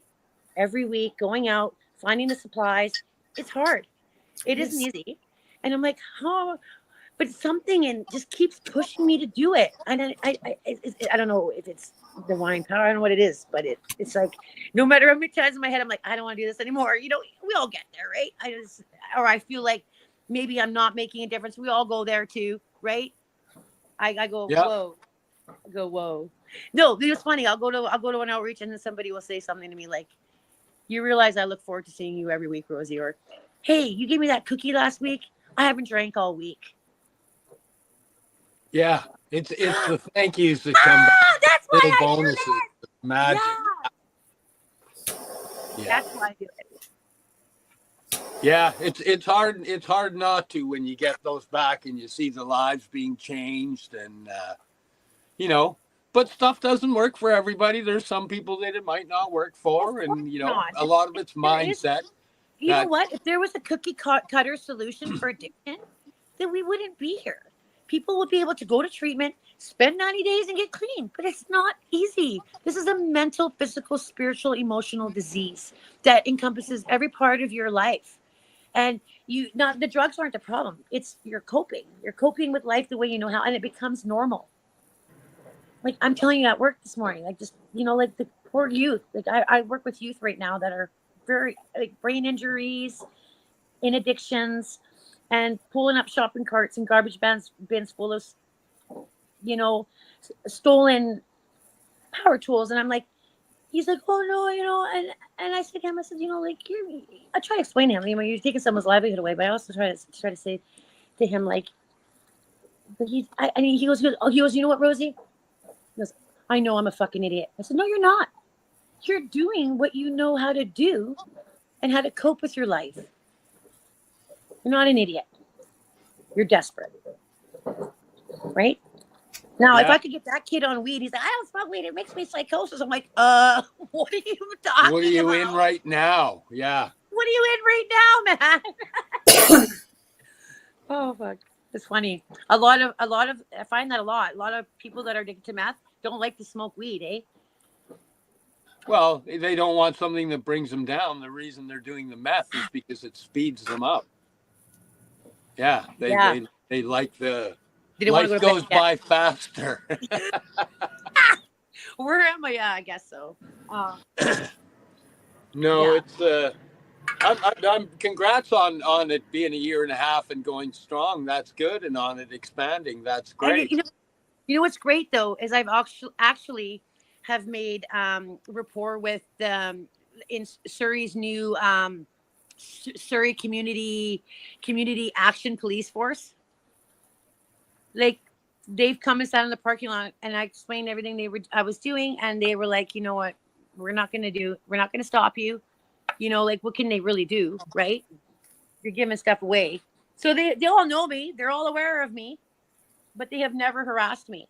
Well, they'd probably rather have, people eating edibles and smoking joints and crack pipes and meth pipes as well, right? Oh, yeah.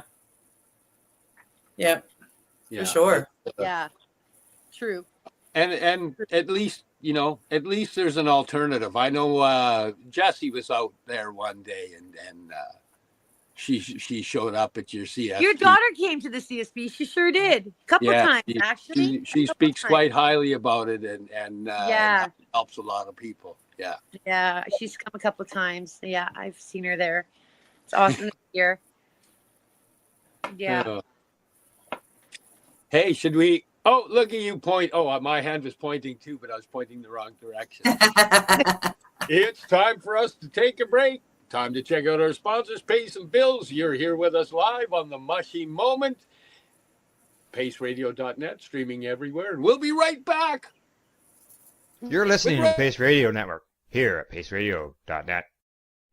Cannabis edibles are an effective way to manage pain and other ailments, especially when you deal with your trusted partner, Legacy 420, in Tyendinaga Mohawk territory.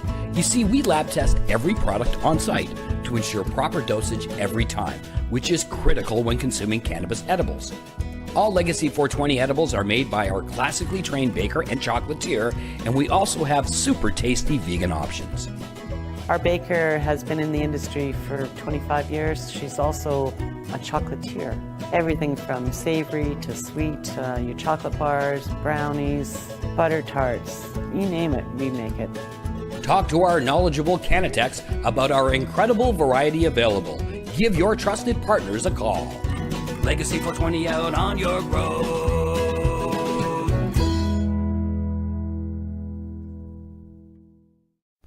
In February of 2022, the Victoria Cannabis Buyers Club and Ted Smith were fined $6.5 million.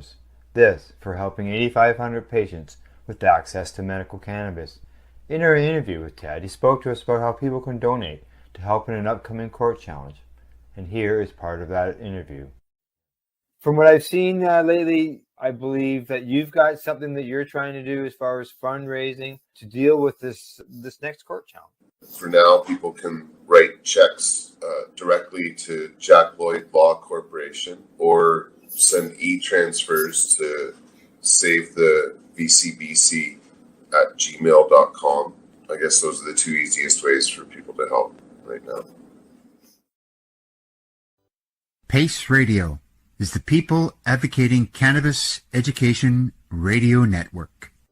Limestone City Hydroponics is Kingston, Ontario's hydroponics shop. Take your growing to the next level and create the optimal environment with a tent kit or maximize your yield with an ebb and flow flood table kit. Either way, Limestone City Hydroponics has more sizes and options to fit your needs.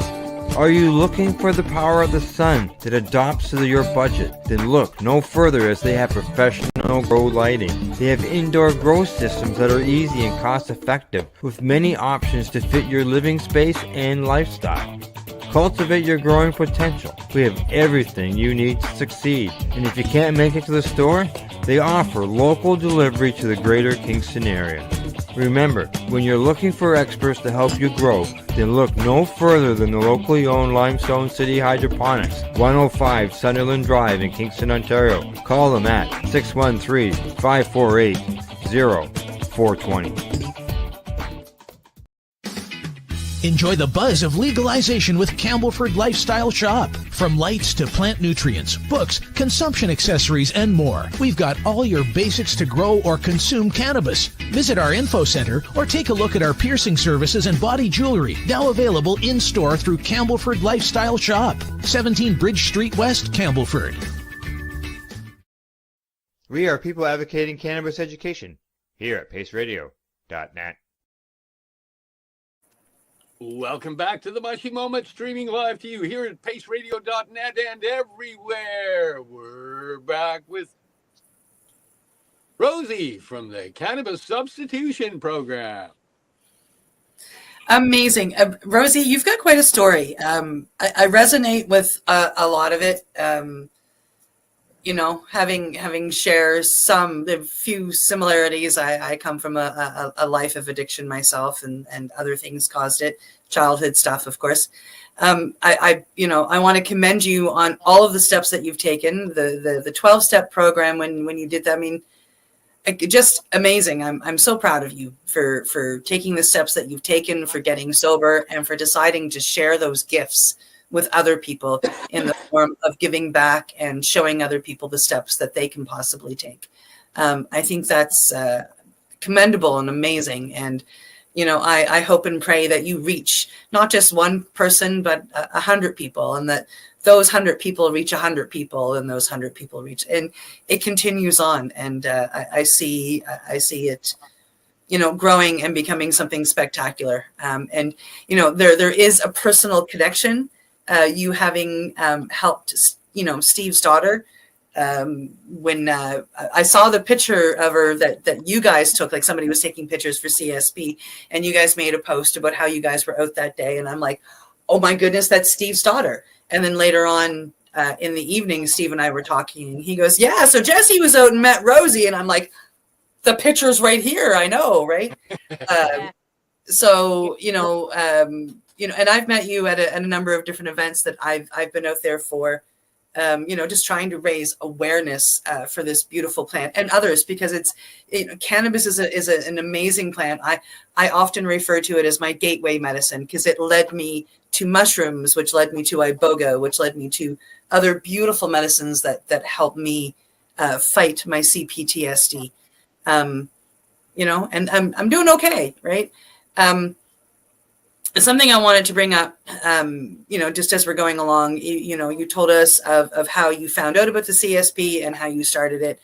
And I just wanted to take a moment, and I told you before the show we would do this, to send some love out to Neil Magnuson himself. He is in hospital, and he has been fighting hard the last month and a half, and he has been transferred to a second hospital, has he not? Yes. Yeah, and the feeding tube is not for Neil, correct? Yeah, he's not strong enough for. St. Joseph didn't have the level of care that Neil ended up requiring, so he was moved, right? And I'm sorry. It's okay. So he's in palliative care now, and they were hoping yesterday they could get him. They could try to get a feeding tube, because he's not getting anything down. IV is the only way he's getting any sort of vital nutrients, right?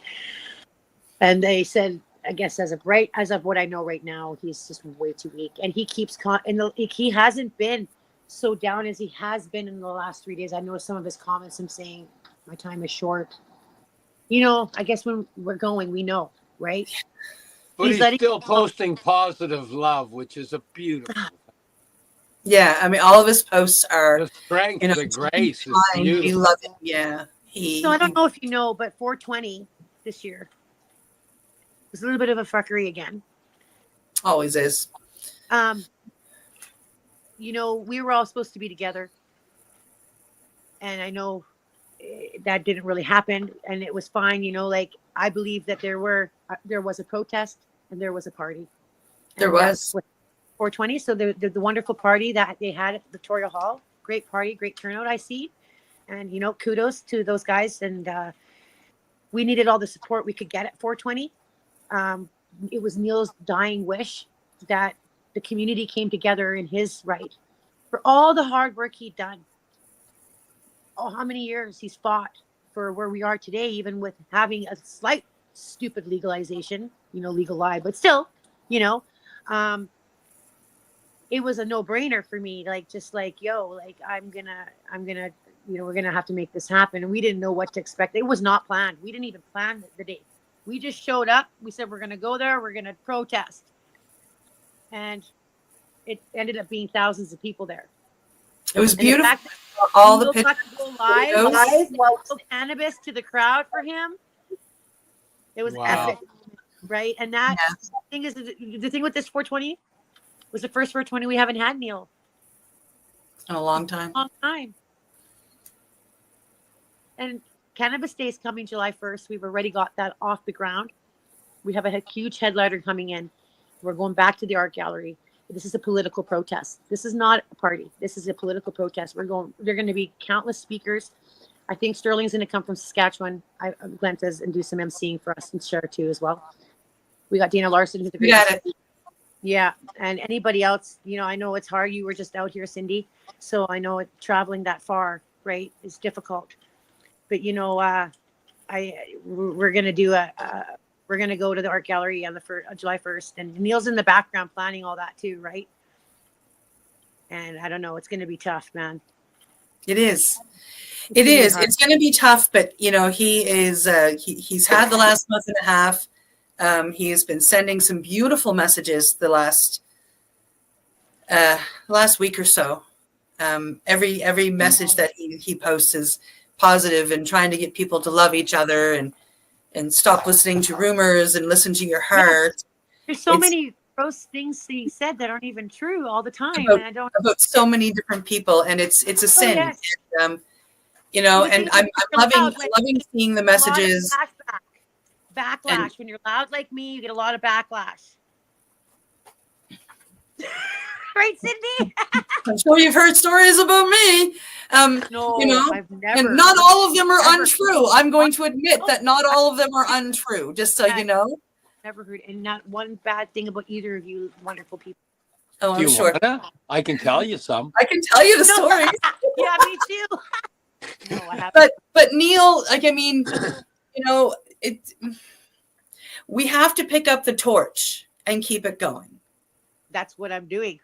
You know, that's what has to be done. And it has to, you know, I see a lot of people across the country who love and adore that man, who want to do that cross country. They want to continue on. They want to keep the fight going. And I think it's beautiful that that's being done. And I can only hope and pray that it is done in unity. Now, I just want to bring something up, because one thing I've noticed over the last little while is the support for the 420 aspect has dropped quite a bit. And when I talk to people, what I get now is, but it's legal, but it's legal. And a lot of people don't understand why the protest. That's what July 1st is going to be all about. Everyone's asking why are you doing this? You can find out on July 1st. Come on down and hear why. You'll know why. Yeah, and if you want to know why, go look at some of my videos on my Cannabis Substitution Project Surrey page of the 420 event where the CSU is telling me I can't give away doobies. So I gave them away anyway, right in front of them. I can't give away anything for free. You're not allowed to gift. You're not allowed to do anything. You're not allowed to do this. You're not allowed to do that. I'm just like, yeah. It's things are legalized. There is a legality to it. There are stores across Canada, yes. But we're not done yet. No, like it's not done yet. No, if you require it for heavy medical. It doesn't give a shit about people, it gives a shit about profits. That's what it's about. Yeah, so it's not done yet. We have to help it get into the right spot. I've got a friend who works in mainstream media, and we've had this argument a gajillion times. He's like, but Cindy, I can go buy it. And I'm like, well, good for you. And that's really lovely that you've got 5 stores within a 5-minute walk, and I'm really excited for you. But they still have it wrong, and we have to help them get it right. And we can't help them get it right by sitting on our hands. We help them get it right by having protests. That's how we got it legalized in the first place. Yeah, and if it's medical, like if you're a cancer patient that needs at least a gram a day of oil, extract cannabis oil, if you're going to a dispensary, you're going to have to mortgage your house. Mm-hmm. Yeah, it's not accessible. Raise the cost, and they put stipulations on how you can grow, propagate, deliver, everything. Like everything is, and I understand it was just the beginning, and that we do have far to go, and that changes will be made. But we know how fast the government works. I'll be dead before it becomes completely free. I'm talking a free plant, a decriminalized plant. It's still criminalized, it's still propagated, and it's still regulated highly. Yes. Not legal. It's only legal for the government. That's it. It's not legal for me to sell it or grow. I can grow it, but there's stipulations on that. How many I can grow and how high you can grow them, and how high it can be, and all that shit, right? So, like, people don't read between the lines. I don't know what's wrong. Like you can pull up the Cannabis Act. It's 400 pages long. That's their legalization, the Cannabis Act. Okay, that's a wholesale condemnation of a plant because they're trying to protect youth and public safety. Fuck you. Not even true. Sorry. Which is funny because you can you go into a dispensary and you can only walk out with an ounce of weed, but if you go into a liquor store, you can push out a shopping cart full of booze and pull one behind you at the same time. Yeah, like there is still some weirdness in there that. And I'm pretty sure though that 60% freaking that shit kill me, man. I cannot drink alcohol. No, can't do it. It's a poison, you know, and they're finally putting out the science on it. Why do they not have laws and bylaws around how close a liquor store can be to a school or because there was a liquor store right across the school in Penticton. I was just in Penticton all weekend. Like, there's a liquor store, there's the playground. So there's no stipulations around liquor stores in your playgrounds, but there is for dispensary. You can be within what? How many miles from a school? Right? Like, I don't get it. Like, why are they treating it like a demon drug like they always have? Look at the commercials from the 50s. Come on, then you'll know the government's a lie. But true, though. Remember, we beat straight jackets. We're going to fucking psych ward, right? Yeah, I don't know. Where do you see the cannabis substitution program in 5 years? You know what? My vision has always been a small shop with a nice sign. Cannabis replacement program, substitution project, drop-in center. You come in, low barrier access, you know, which is supported. You know what? If the government would work with me and give me an exemption, you have to use, you can't, this is their thing. If you're going to do this, you need to use licensed marijuana. That's from the government. Okay, fine. Give it to me then. Let me do it then. You support, you be the weed fairy then, and I'll do the CSP. Give me an exemption to run the program under your umbrella. And so I can have a little shop that can be regulated and maintained, right? And I can actually offer this type of service I want to offer, which is like frontline support and help to a medicine. Like, you know, everybody's ready for abstinence. We need to understand this. Not everybody's ready to take the leap and jump into abstinence from hardcore drug use. So maybe baby steps are what they need. Also, I'm in the process now. I don't know if you knew about the Magnuson Foundation that me and Dan built. We have an official society that is like we paid thousands of dollars. It's a legit. The Magnuson Foundation is a legit nonprofit society. So we're looking at getting a residential site location, because I want to start a recovery program.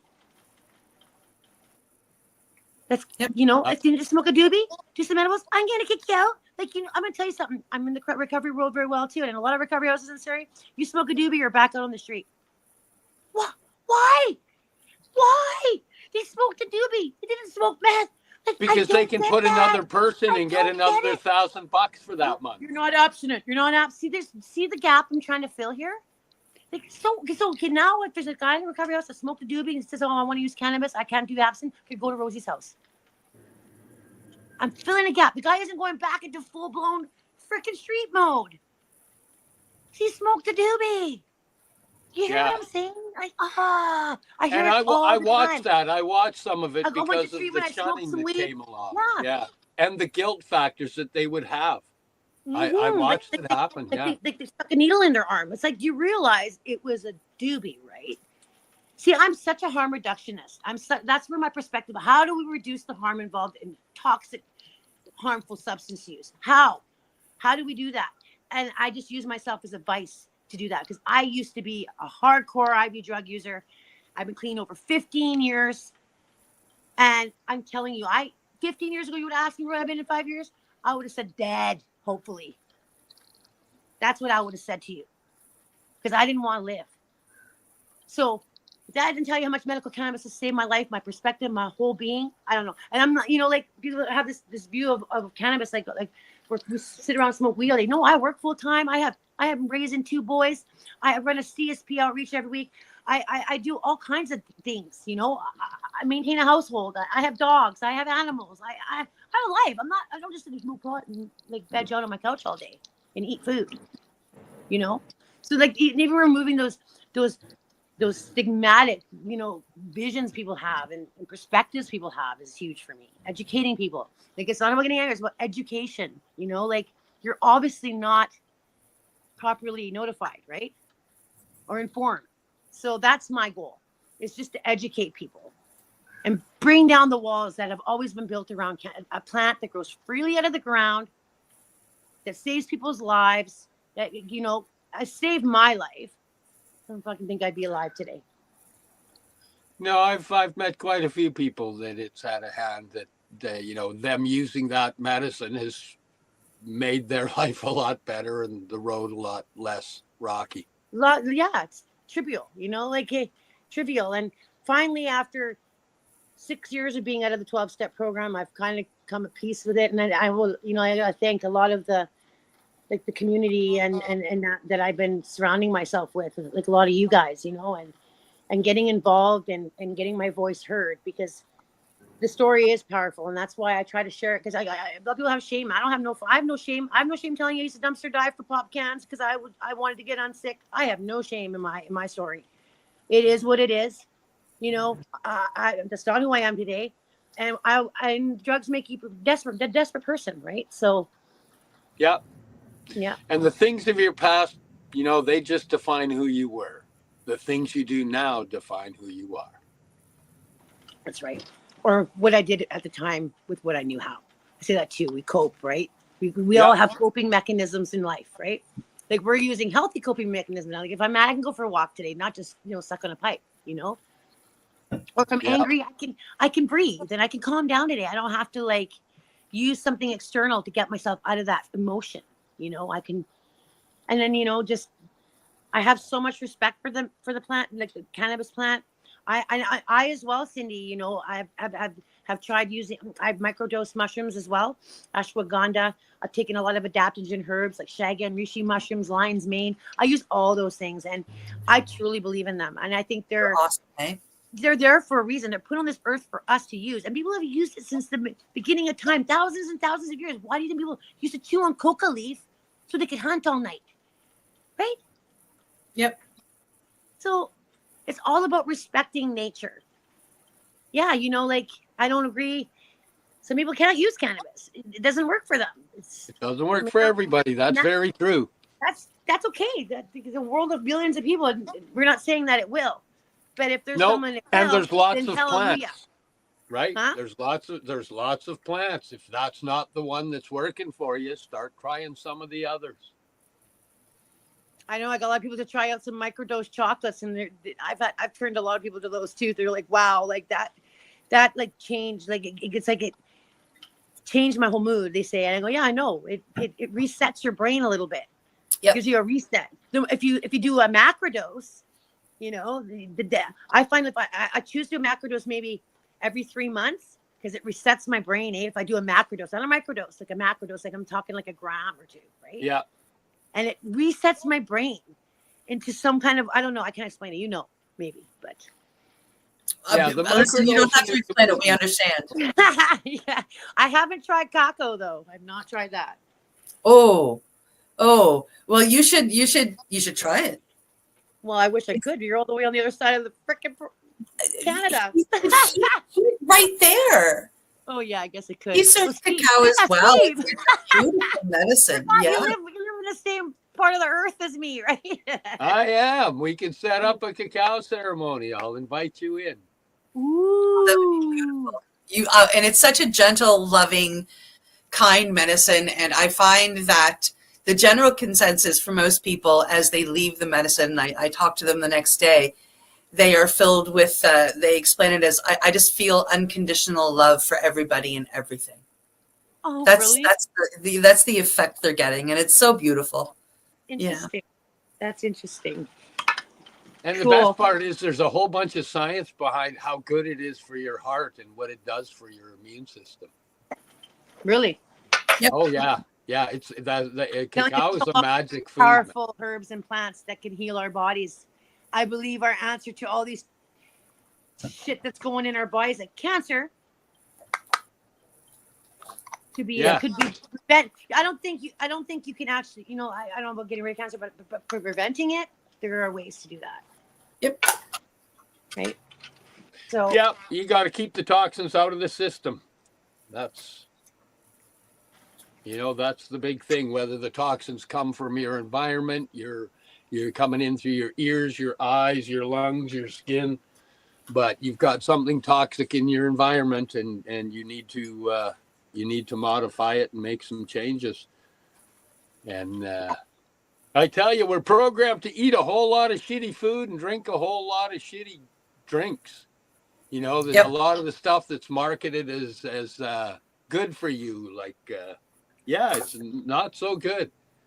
Not so just good. like they're selling my kids those prime drinks that have forever chemicals in them. You mean? My Yeah, sons love them. if I'm I let not them- mistaken, I that thought- one has cyclocobalamin in it, which is well, taken from I wish cyanide. I would that before I let them drink the fucking thing. That's gross. It forever comes from chemicals. cyanide. Yeah, cyclocobalamin. Yeah, it's used in a lot of the energy drinks. Cyanide. Yeah. I told my sons that, and they finally went, "No, I don't want it, Mom." Good. Because you're not getting it either, unless you get a job and buy yourself one. I don't think you're going to do that. Come on, small amounts of it are okay. It won't kill you. Who's died from cyanide? What? Just like processed food, right? How do you think keep food good on the shelves? You got to put alterants in it, right? To keep it shelf life.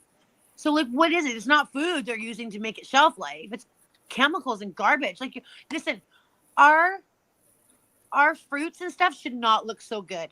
They should be a little bit damaged and a little bit hurt and a little bit, because they make them look like that by spraying them down and coloring them and whatever the fucking else they do to modify them.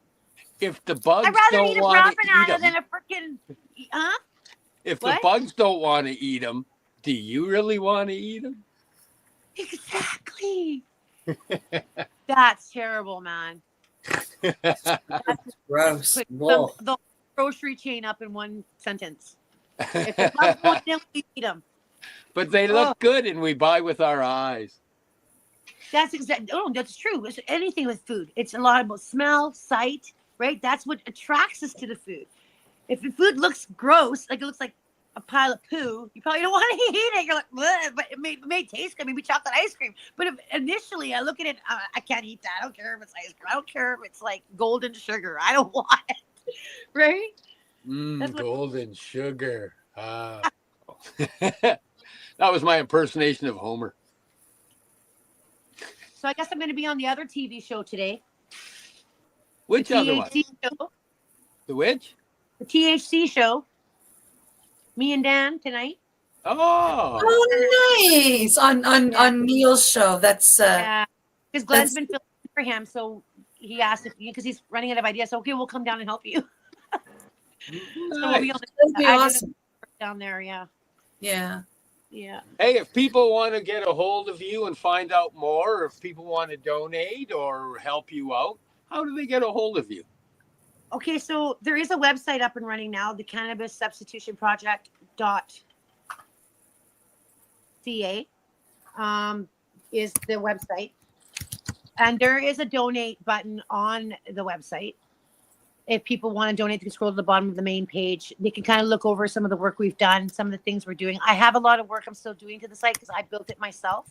I paid for it myself. And I want to put all the divisions of the CSP in there. More history of the Vancouver CSP and how everything came into play. I want to add a lot of other extra things in there. But I'm trying to look for some outside help in getting it strained out, right? Because I want it to be interactive, and I want to put the membership, because there's a membership as well for people who need low barrier access, right? So the Cannabis Substitution Project, is it coming up, Cindy? No, I'm not finding it here. I'll send you the link. Okay. Because I've been working on it and stuff, and so I did get a site up. Also, like I'm on Facebook. I do a lot of posting mostly on Facebook. Like the CSP Surrey outreach page is mine. And the CSP Surrey Facebook profile is also just another extension of me, myself, just promoting that, because you need a profile. I needed to create a whole other thing for CSP. Facebook. is the main one, right? And yeah, there it is. CSP Surrey Outreach. That's the banner we created. Yeah, so you can go here and just click the message button to reach out to her. Yeah, the poster for Cannabis Day is coming on July 1st. And also the CSP, the Cannabis Association. Now there's the website. There you go. Combating the opioid crisis. There you go. See, donate now. So you can click and donate. There's this donate button at the bottom as well. I'm working on it. It's getting there. There's also a gallery there, a bunch of shots and stuff, some of the things we do. So nice. Yeah, you can request info to be a member, but there's no like official like sign up, whatever. Yeah, pretty nice. Nice, good. Yeah, see? There we are. There's the donate link. Yeah. Yay. Not bad for a rookie. I have to be every marketer too, it's hard.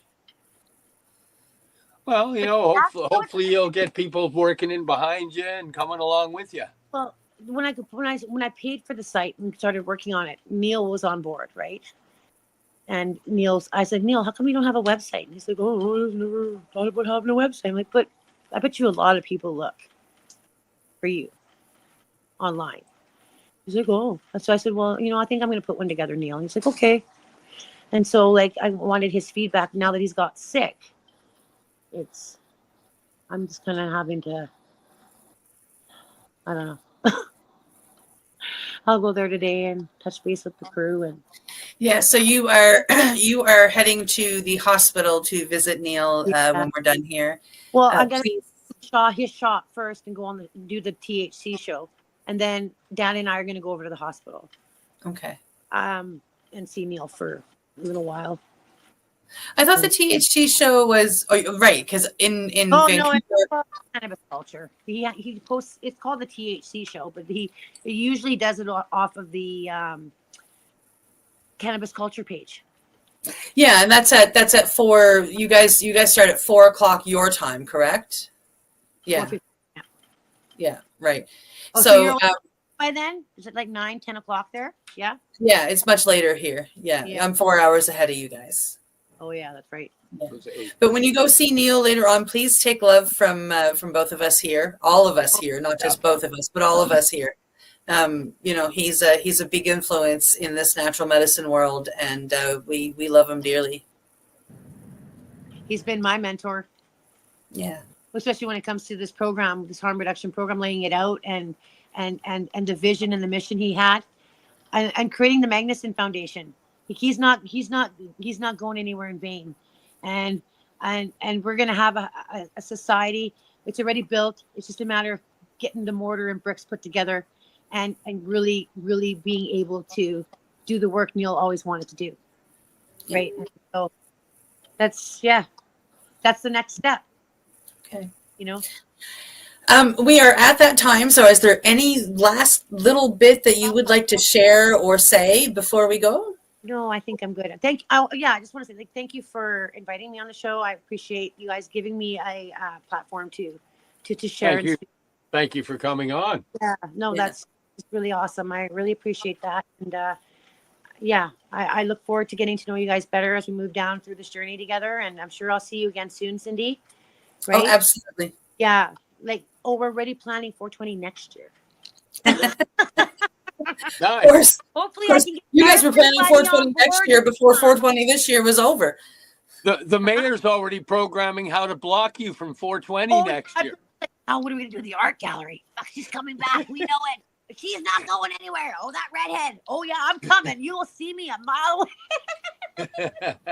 Oh, in the crowd of thousands of people, all you see is the red hair. Hey. Yeah. Okay.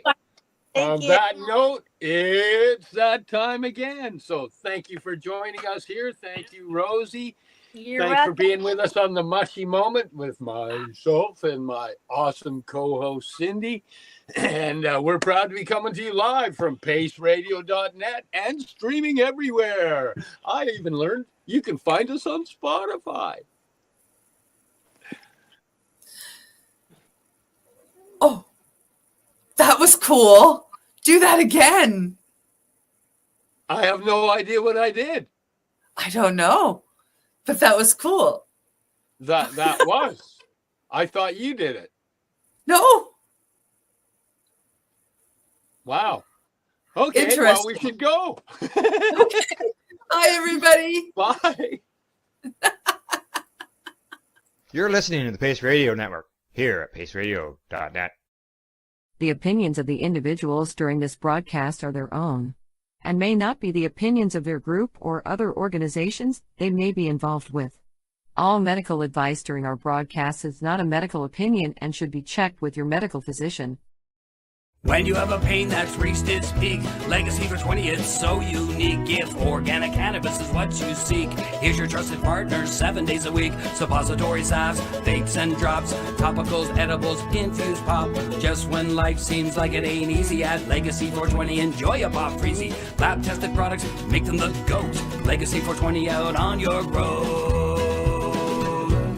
Legacy 420 in Tyendinaga Mohawk territory. Indigenous organic cannabis at its finest. Enjoy the buzz of legalization with Campbellford Lifestyle Shop. From lights to plant nutrients, books, consumption accessories, and more, we've got all your basics to grow or consume cannabis. Visit our info center or take a look at our piercing services and body jewelry, now available in-store through Campbellford Lifestyle Shop, 17 Bridge Street West, Campbellford. Limestone City Hydroponics is Kingston, Ontario's hydroponics shop. Take your growing to the next level and create the optimal environment with a tent kit, or maximize your yield with an ebb and flow flood table kit. Either way, Limestone City Hydroponics has more sizes and options to fit your needs. Are you looking for the power of the sun that adapts to your budget? Then look no further, as they have professional grow lighting. They have indoor grow systems that are easy and cost effective, with many options to fit your living space and lifestyle. Cultivate your growing potential. We have everything you need to succeed. And if you can't make it to the store, they offer local delivery to the greater Kingston area. Remember, when you're looking for experts to help you grow, then look no further than the locally owned Limestone City Hydroponics, 105 Sunderland Drive in Kingston, Ontario. Call them at 613-548-0420. We are people advocating cannabis education here at paceradio.net. Pace Radio Network, created by patients, for patients, and for those who need to know.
You're listening to the Pace Radio Network here at paceradio.net.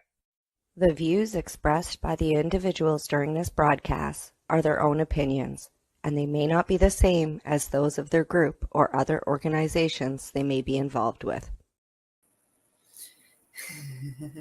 Hey. I am just answering something. Oops. Somebody's asking about Jeep trails, but I don't know about Jeep trails, but somebody I know does. So I'm going to just tag them.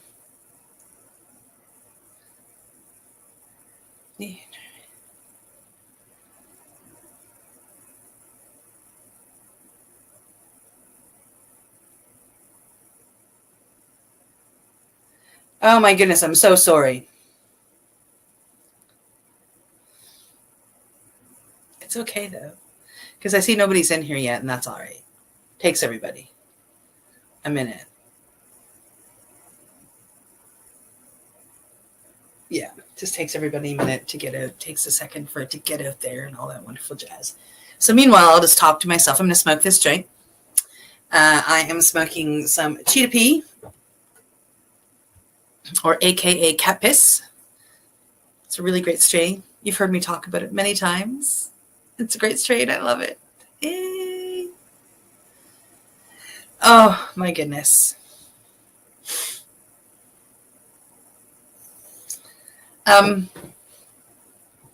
How's everybody? How are you? I'm well.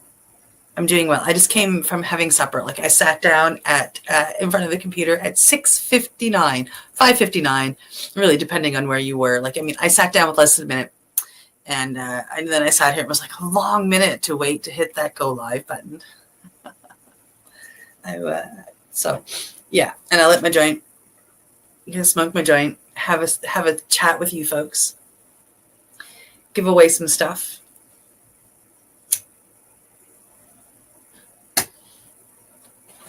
So I'm wearing the wrong earrings. My plan was to wear other earrings tonight, and I don't know what I did with them. I don't know where they are. I had them right here. I literally had this pair of earrings that I was going to put on right here that my friend Lisa gave me. She gave me a few pairs, and she gave another friend a few pairs. And the other friend doesn't wear earrings. So the other friend gave her pairs to me, and I gave away those 3 pairs. The last one goes tonight here. But I wanted to wear one of my pairs.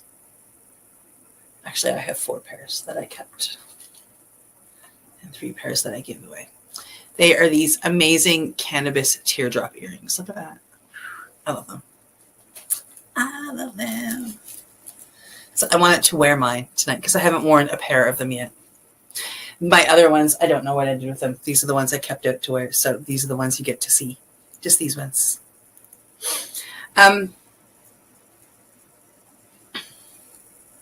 Yeah, it's been a week. There was something going on next Tuesday. What was going on next Tuesday? Right. I probably won't be here next Tuesday. My dad has to go in for checkups once every 6 months to every 6 to 8 months, really, to check out where he had cancer at one point in time. So they go in to check once in a while to make sure it hasn't come back yet. So next Tuesday is that day. I have to message that to Al later, unless you're watching, Al. Yeah, but I'll message you later. So I'm kind of hoping to play a replay on Mushy Moment, and then this show will just be postponed till the next week. I'm sure everybody understands that this is something important that I need to go do. I am his designated driver, because of course they put him out, give him anesthetic. He's not legal to drive, so I got to go look after him. Yeah. So I will not be available next Tuesday, but that's okay. Oh, look. Yeah. So I was lucky enough to get tickets I'm not a fan of rap music, really. I know a few names in the whole rap music world. Snoop Dogg is definitely one of them. When I was in my 20s and 30s, I mean, Snoop's not that much older than me.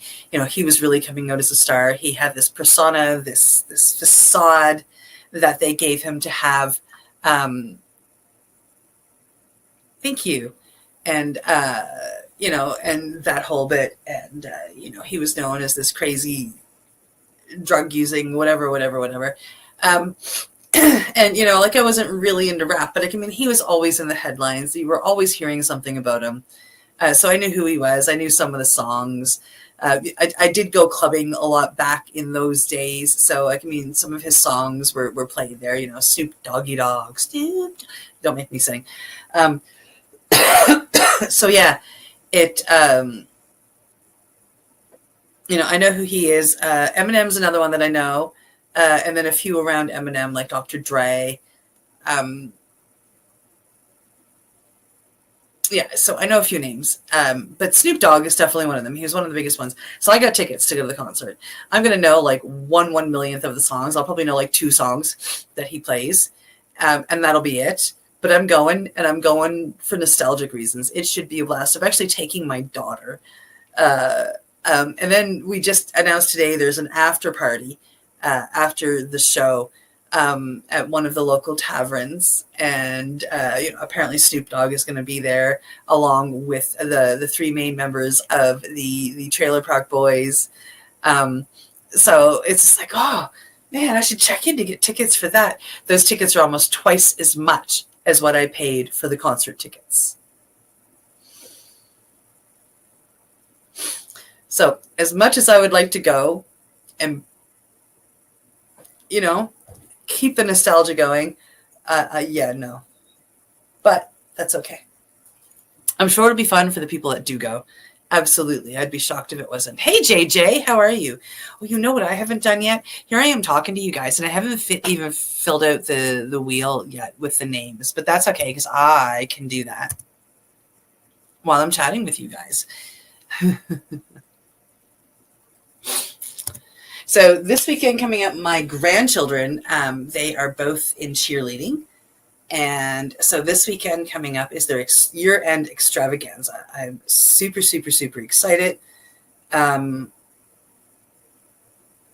get to go watch them and cheer them on. It's not a competition, but it is for fun. And they get to do their cheers for everybody.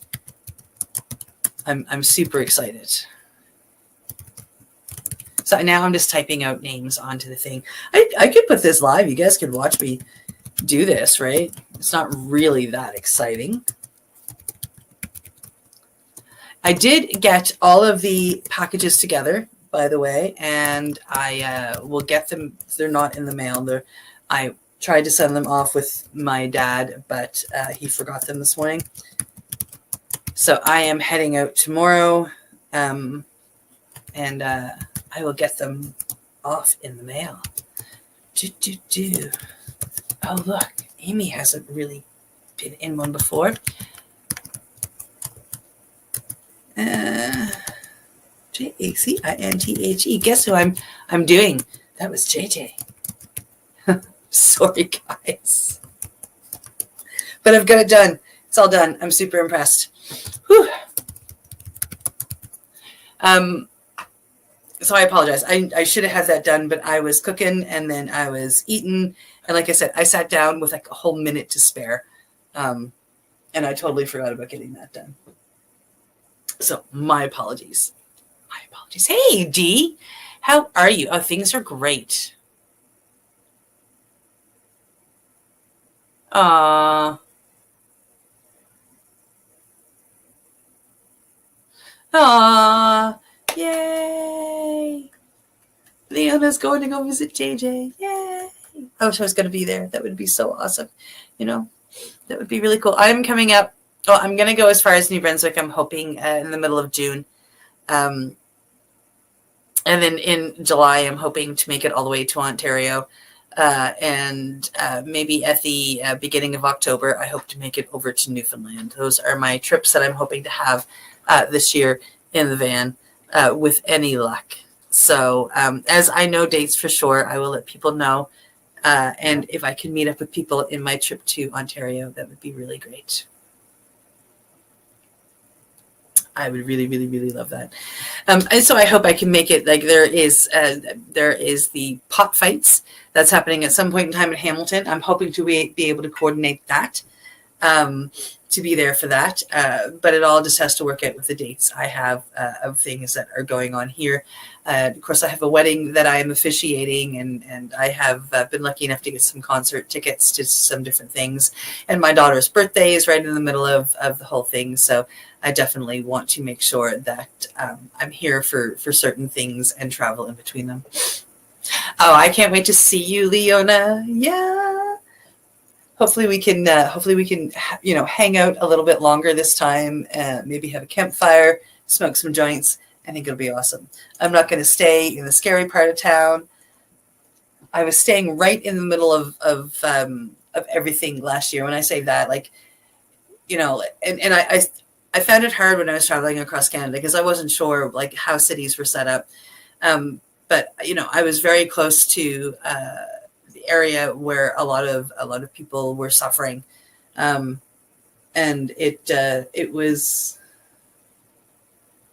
I don't want to get into that because it's sad, but my travel across Canada was very eye-opening from that point of view. There wasn't an area I was in that wasn't afflicted by what is going on right now, and that's for sure. So I'm going to relight my joint because I talked it out. And I'm hoping that my friend Sue gets back to me because I would really like to go after this is over. I've not done any studying today. I took today off studying. But I'm hoping that after the podcast, my friend wants to go for a cup of tea and we can go sit by the waterfront and enjoy tea and tokes and chats. And I think it would be really great. It would be nice. It usually is when her and I go hang out. We usually just sit down by the water and just enjoy. We watch, there is a raccoon that comes out at dusk most nights, and we visit with the raccoon. It's pretty cool.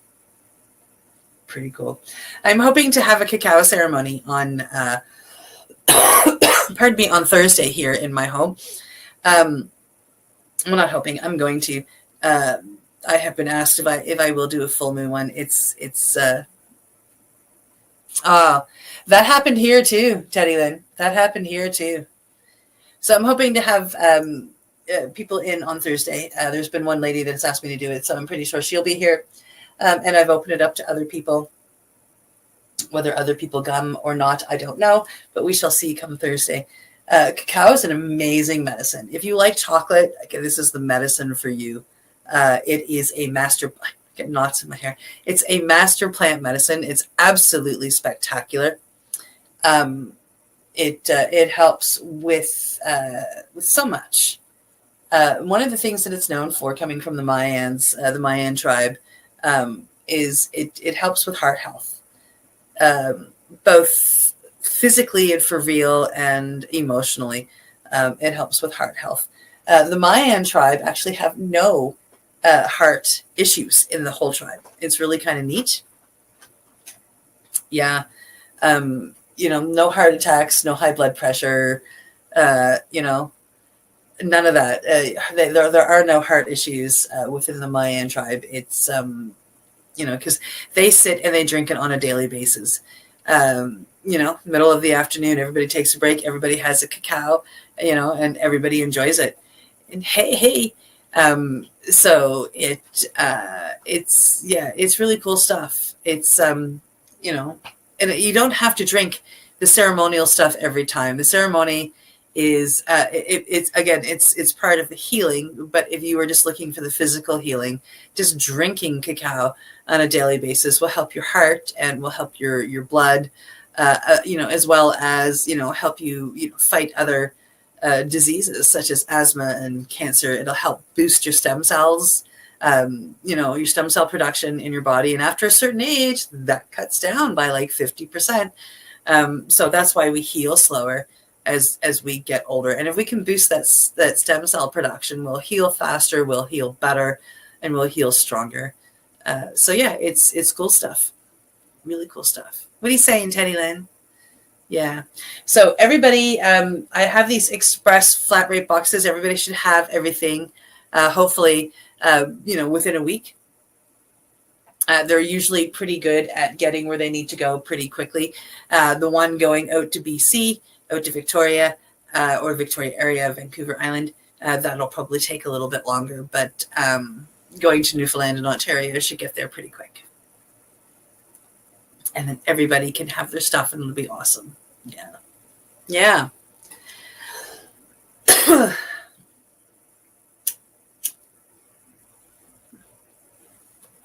I talk it out. Being the host of the show, I tend to do that. I'll have to relight this thing like 20 gajillion times. The dreads are coming out just temporarily. You've got to take them out once in a while, and I've got to put them through a detox bath. And then, hey, Jeff, how are you? And then, then I'll have to do the same thing with my natural hair, and then I'll have them braided back in. But yeah, I'm going to miss them.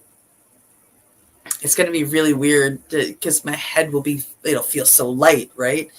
And when I go to bed, it'll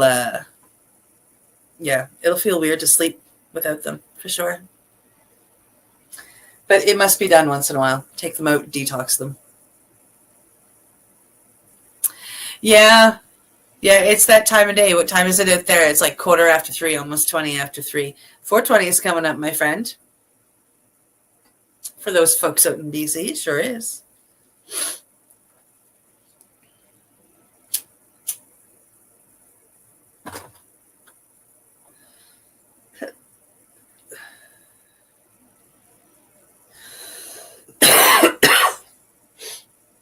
Oh. Well, look, I went silent for like no apparent reason.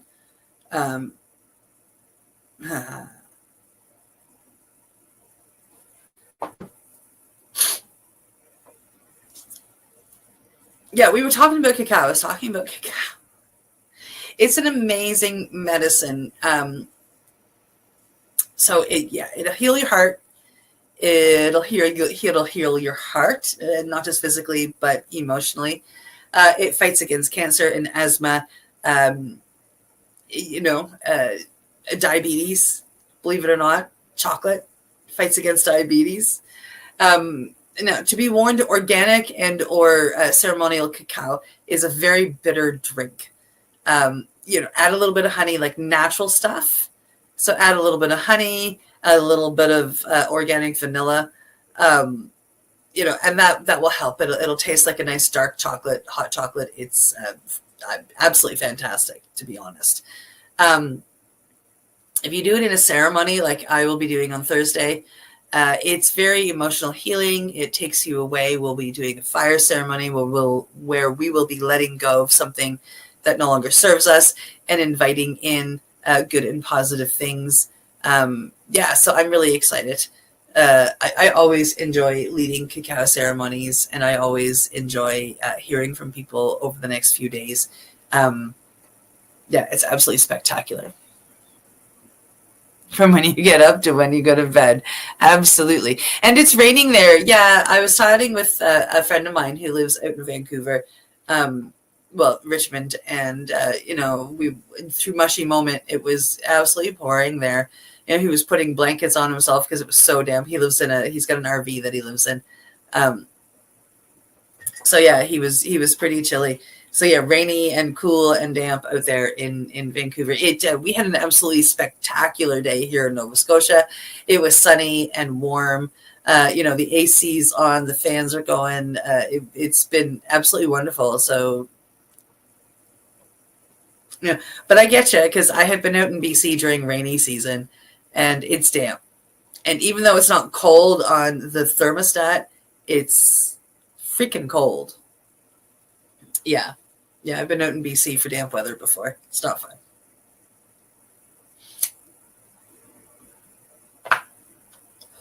Been there, done that. The next time I come out, I would really like to go to the Vancouver Zoo. And I was at the aquarium. The aquarium is impressive. Like, I really enjoyed the aquarium. The seals and the walruses, and the life that's there was absolutely gorgeous. I really enjoyed it. Ah, heaters are good, my friend. But I hear that the zoo is pretty awesome too, so I want to go out to the zoo if I can make it. So we shall see if I can arrange a ride and maybe a couple of people to go. That would be really cool. My mind keeps wandering to Neil Magnuson. He is out in BC and is in the hospital right now. If any of you have any extra energy and love to send out, if you could take it just a second and just send it to Neil. Oh, the Vancouver Zoo sucks. And thank you for sending Neil some love. Well, we don't have a zoo at all here. Well, that's not true. We do. We have an outdoor zoo. It's a wildlife zoo here. So you walk through the woods. You have to be wary of ticks, etc. I've been to the zoo in Winnipeg, and it was pretty nice. But that was a long time ago. So, but I was going to say we have no zoo here, but we do. We have a wildlife zoo. We had Oaklawn Farm Zoo, which was another outdoor zoo, only open certain times of the year because it gets really cold here in the winter. But it closed down at the end of last year. The people who own it are, just at the point that they need to retire and, facing aging health issues. So they had to close their zoo. But we still have the wildlife zoo, wildlife park, which is pretty cool. My favorite part is the skunks. Yeah. I don't know what it is. I would love to own a unscented skunk, like a desacked skunk. Although that's illegal here in Nova Scotia now, I found out. Makes my roommate, my dad, really fucking happy to know that. But I would have a skunk if I could. To me, because I've met the ones in zoos. I've had the opportunity to meet the ones, some in zoos, and they're very sweet. They're very kind and they're very loving animals. And they're very cat-like. They like to curl up. They like to cuddle with each other or with the ones that I met. They're human. They're human friends. So yeah, skunks are really amazing. As long as you keep them, as long as you get them, get that stink set taken out. Yeah, but then they're kind of like a dog. You still have to give them a bath, or they're going to end up stinking. Yeah. Yeah. I'm sorry. I just remembered I ate some gummies before supper, and that's why I'm kind of like, makes all the sense in the world now. I should not eat gummies before a podcast because then I go half silent. Oh well, I'll eat more gummies after the podcast, I'm sure. Okay.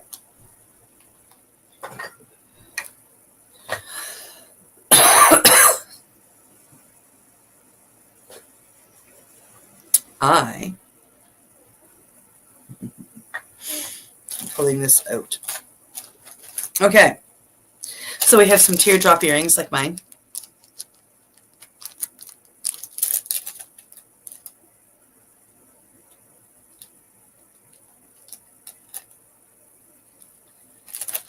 That's what ours were here as well, Jeff, but they were still owned and operated by very compassionate people. A lot of volunteers worked there. And they did open it up to to help fund it, but kept it very, very, very loving. And, they had early hours, they had closed months, and yet but they still, they were also, I'm very sad to see the one that closed because there are very few zoos like that around. These guys were all about compassion and love. And I understand that some places very much use and abuse the animals, and that's sad. Hey, Judy, how are you? So, parrot earrings, very similar to mine, except for those ones are all green. Mine are Rasta. And I have 2 of these. So I decided to put one in the giveaway. Isn't that cool? It's a yin yang, but with pot leaves. It's a patch, by the way. I have one as well. So if I ever get around to patching up my jean jacket, I'll have one somewhere on my jean jacket. It's a joint rolling machine because I, for some reason, haven't had an abundance. I think I have like one left. And then we have this is a local Indigenous dispensary here in Nova Scotia, downtown on Barrington Street in Halifax, called the Burning Tree. And they have gifted me some stuff over time to give away. I think I gave away the rolling tray already. So this is, the grinder that came with, and it is magnetic, so it's very, very nice. And it has a storage compartment in it. These little plastic grinders are really, really, really amazing. Of course, I only have a few left. So this is one of the last few of the Dabber t-shirts. And then stickers, because if you know me, you know I love stickers. I always have an abundance of stickers. Your mom had surgery today, still has more to keep her in your hearts for us. And oh my God, that's an amazing patchy name. Yeah, I've been thinking of your mom all day. I saw your post. My love goes out to her, and I hope that she's okay. So, look at those. Aren't they cute? Aren't they cute? Look at that one. Look at that one. Look at the little dude on top of it. Oh my God. Anyway.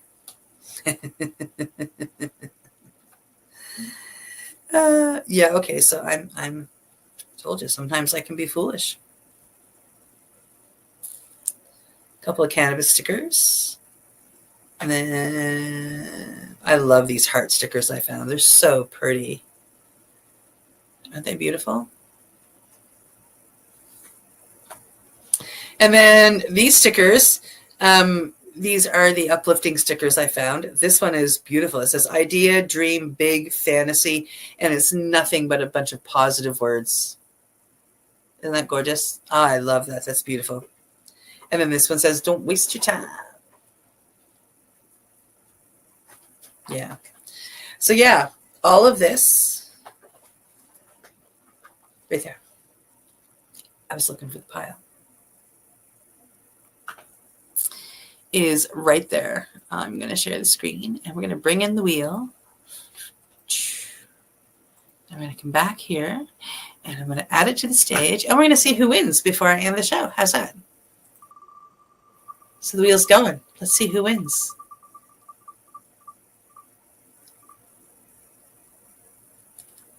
Teddy Lynn. Congratulations, Teddy Lynn. Yeah. Okay, so I have to get another box and get that off to you. I'm not promising it's going to be fast. You know me; it's never fast. But you do get your stuff, and I'm going to get it to the mail tomorrow. I'm going to drop off the boxes that are ready. I'm going to get the new box for you, Teddy Lynn, and then I'm going to get it off. Hopefully get this off in the next, by the end of the week. Keep your fingers crossed. Keep your fingers crossed. I can do it. With that being said, I'd like to thank you for coming. Thank you to our sponsors, Limestone Hydroponics, Campbellford Lifestyle Shop, and Legacy 420. I'd like to wish all of you a happy evening. Say thank you very much. I will not be in on Monday with Al doing the news. I have a second dental surgery. This one's not an emergency one though, but I would like to get it over and done with. So that is happening on Monday for me. I will be back. I won't be back on Tuesday because I am helping my dad get to his surgery. So you won't see me for a couple of weeks, but take care and have a great night. Yes, I will, because I won't see you guys and chat with you until afterwards. That's right. That's right. Okay, folks. Thank you so much.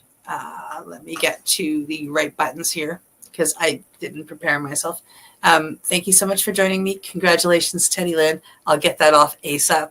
I absolutely adore you all. I love you all. And I will chat with you all very, very soon. Bye. You're listening to the Pace Radio Network here at paceradio.net.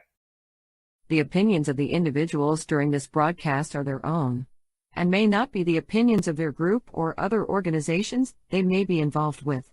All medical advice during our broadcast is not a medical opinion and should be checked with your medical physician. When you have a pain that's reached its peak, Legacy for 20, it's so unique. If organic cannabis is what you seek, here's your trusted partner 7 days a week. Suppository salves, vapes and drops, topicals, edibles, infused pop. Just when life seems like it ain't easy, at Legacy 420, enjoy a pop freezy. Lab tested products, make them the GOAT. Legacy 420 out on your road. Legacy 420 in Tyendinaga Mohawk territory. Indigenous organic cannabis at its finest. Enjoy the buzz of legalization with Campbellford Lifestyle Shop. From lights to plant nutrients, books, consumption accessories, and more, we've got all your basics to grow or consume cannabis. Visit our info center or take a look at our piercing services and body jewelry, now available in-store through Campbellford Lifestyle Shop, 17 Bridge Street West, Campbellford. Limestone City Hydroponics is Kingston, Ontario's hydroponics shop. Take your growing to the next level and create the optimal environment with a tent kit, or maximize your yield with an ebb and flow flood table kit. Either way, Limestone City Hydroponics has more sizes and options to fit your needs. Are you looking for the power of the sun that adapts to your budget? Then look no further, as they have professional grow lighting. They have indoor grow systems that are easy and cost effective, with many options to fit your living space and lifestyle. Cultivate your growing potential. We have everything you need to succeed. And if you can't make it to the store, they offer local delivery to the greater Kingston area. Remember, when you're looking for experts to help you grow, then look no further than the locally owned Limestone City Hydroponics, 105 Sunderland Drive in Kingston, Ontario. Call them at 613-548-0420. We are people advocating cannabis education here at paceradio.net.